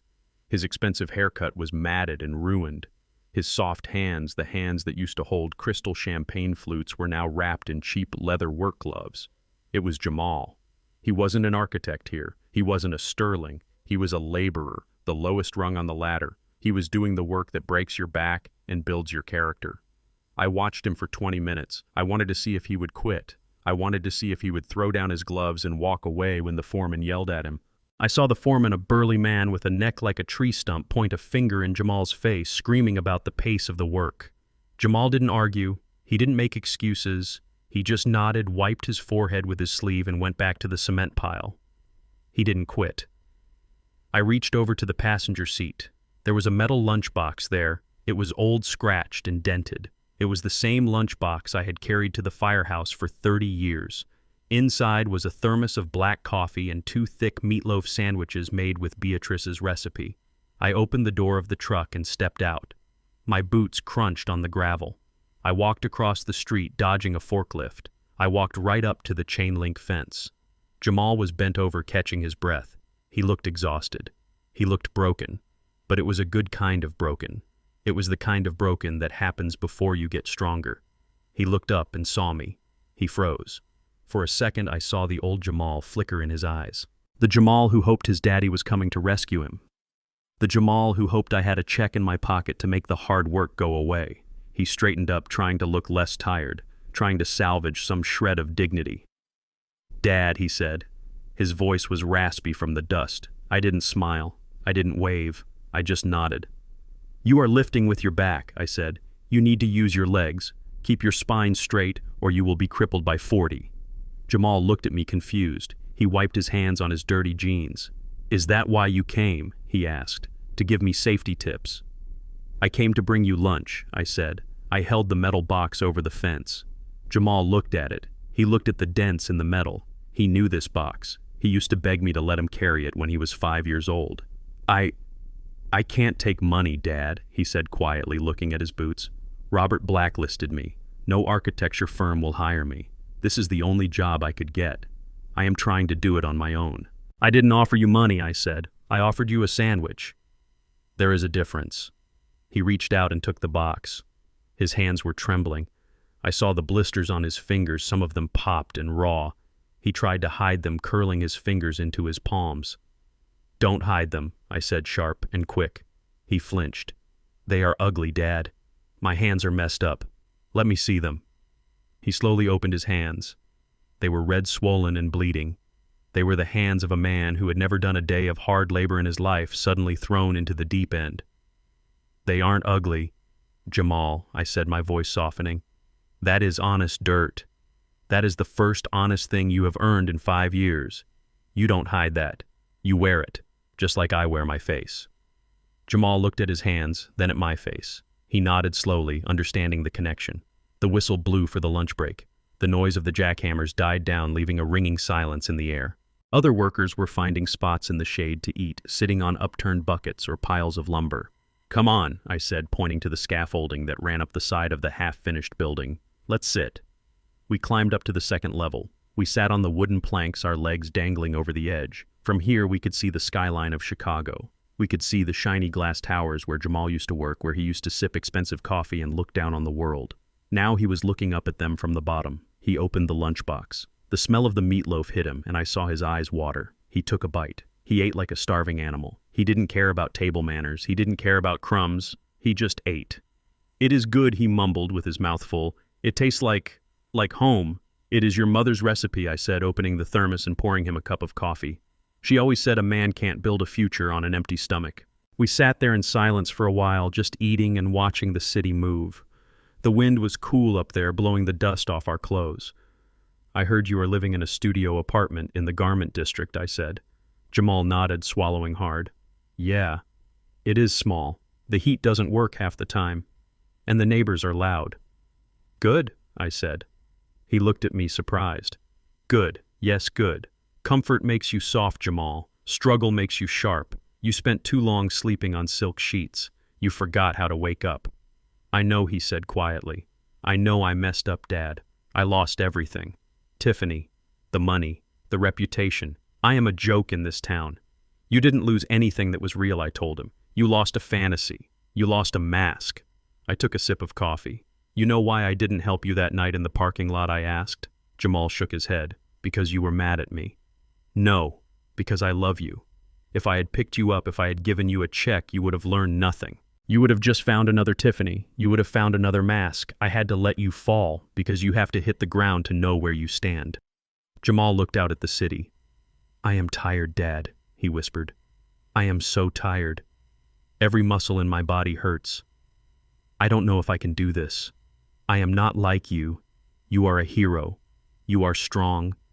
I am just an architect who got fired." I put my hand on his shoulder. I felt the muscle there tight and sore. "You think I wasn't tired?" I asked. "You think when I was carrying those hoses up 4 flights of stairs I wasn't tired? You think when I was lying in that burn unit wishing I could die just to stop the pain, I wasn't tired?" I turned him to face me. "Being a man isn't about not being tired, son. It is about being tired and doing it anyway. It is about realizing that nobody owes you a damn thing. Not me, not Robert Sterling, not the world." I pointed to the building rising around us. The steel beams, the concrete, the rebar. "Look at this place. It is ugly right now. It is messy. It is full of dust and noise. But in 6 months it will be a home. It will be something that stands against the wind. I tapped his chest right over his heart. That is you right now. You are under construction. It is messy. It hurts. But you are building something real. Jamal looked at me. His eyes were clear. The fog of entitlement was gone. The glaze of the scotch and the lies was gone. I saw my son. I want to make you proud, he said, his voice shaking. Then finish your sandwich, I said. And when that whistle blows, you get back down there and you carry those bags. You carry them until your arms feel like they are going to fall off. And then you carry one more. Why, he asked. Because that is how you build a house, I said. You build it by hand. You build it with sweat. You don't build it with your tongue. You don't build it with lies. You build it brick by brick. The whistle blew, loud and shrill. Jamal flinched. He looked at the half-eaten sandwich. He looked at the heavy bags of cement waiting for him below. He took a deep breath. He closed the lunchbox. Thanks for the lunch, Dad, he said. He stood up. He put his hard hat back on. He pulled the leather gloves over his blistered hands. He didn't complain. He didn't ask for a ride home. I will see you later, he said. He climbed down the ladder. I watched him go. I watched him walk back to the pile. I watched him bend his knees, grab a bag, and heave it onto his shoulder. He staggered a bit, but he didn't drop it. He walked forward one step at a time. I sat there on the scaffolding for a long time. The afternoon sun was dipping lower, casting long shadows across the city. The light hit my face. I could feel the warmth on my scars. For years I had looked in the mirror and seen a tragedy. I had seen a map of pain. But sitting there watching my son work, watching him sweat, watching him become a man, I realized something. These scars weren't a punishment. They were a roadmap. They were the evidence that I had walked through the fire and survived. And now my son was walking through his own fire. I touched the left side of my face. The skin was rough and uneven, but under the golden light of the Chicago sun, it didn't feel ugly. It felt like gold. It felt like a medal pinned to my skin by God himself. I packed up the thermos. I climbed down the ladder. I walked back to my truck. I didn't say goodbye to Jamal. He had work to do, and so did I. I started the engine. The old Ford rumbled to life. As I drove away, I looked in the rearview mirror one last time. I saw a young man building a wall. He wasn't a Sterling. He wasn't an orphan. He was Jamal Moore, and he was finally exactly where he was supposed to be. It has been a year since the wedding that never happened. The seasons in Chicago have changed, turning from the biting cold of that winter into a warm, golden autumn. The leaves on the trees in my front yard are turning red and orange, matching the fire that once defined my life, but they no longer remind me of pain. They remind me of change. They remind me that things can fall apart and come back together more beautiful than before. Tiffany is gone. The last I heard, she had moved to Los Angeles trying to restart her career as an influencer. She posts pictures of avocado toast and borrowed handbags trying to convince strangers that she is happy. But I know the truth. I know that she is chasing a ghost. She is chasing a version of herself that was funded by a check that no longer exists. She sent a letter to her parents about 6 months ago. It wasn't an apology. It was a request for money to pay for a lawyer because she was being sued by a landlord. Robert burned the letter in the fireplace. He didn't say a word while he did it. He just watched the paper curl and turn to ash, and I saw the finality in his eyes. He had grieved the daughter he thought he had and accepted the reality of who she was. We haven't spoken her name since. My relationship with the Sterlings has become the anchor of my new life. They didn't just write a check for the burn center and disappear. They became a part of my daily rhythm. Robert comes over every Tuesday evening. He parks his Rolls-Royce right behind my rusted Ford truck and doesn't care who sees it. We sit on my back porch and play chess. He is a brilliant businessman, but he is a terrible chess player. He plays with his head, too worried about the risks. I play with my gut. I beat him 3 times out of 4. Claire comes over on Sundays. She brings pies. She brings gossip from the high society world she lives in, and we laugh about how ridiculous it all is. She treats me like a brother. She treats me like the only person in the world who truly knows the weight of the life she is living because I am the one who gave it to her. We don't talk about the fire much anymore. We don't have to. It is the silent bond that sits between us, comfortable and unbreakable. And then there is Jamal. He came over last night. It was late and he looked exhausted. He is still working construction. He has been promoted to site foreman now because he showed up early every day for 6 months and never complained. His hands are still rough. His skin is tanned from the sun and his back is broader. He doesn't wear Italian suits anymore. He wears flannel shirts and work boots, and he looks more like a man than he ever did in a tuxedo. He sat at my kitchen table, the same table where I polished my metal. He put a white envelope on the table and slid it across to me. I opened it. Inside was $500 in cash, 20s and 10s, worn and dirty. "What is this?" I asked. "It is the first installment," he said. "Installment for what?" "For the $50,000, he said, looking me in the eye. "I know you tore up the check, Dad. I know the money is gone. But I am going to pay it back. Every single cent. I don't care how long it takes. That was your blood money and I disrespected it. I am going to make it right." I looked at the money. I looked at my son. I didn't push it back. I didn't tell him to keep it, because that would have been an insult. He needed to pay this debt, not for me, but for himself. He needed to buy back his own dignity. I took the envelope and nodded. "Thank you, son," I said. "I will put it in the safe." He smiled. It was a real smile. Not the fake, camera-ready smile he used to practice for Tiffany. It was a tired, genuine smile of a man who knows exactly who he is. We ate dinner together. We talked about his job. We talked about the Bears game.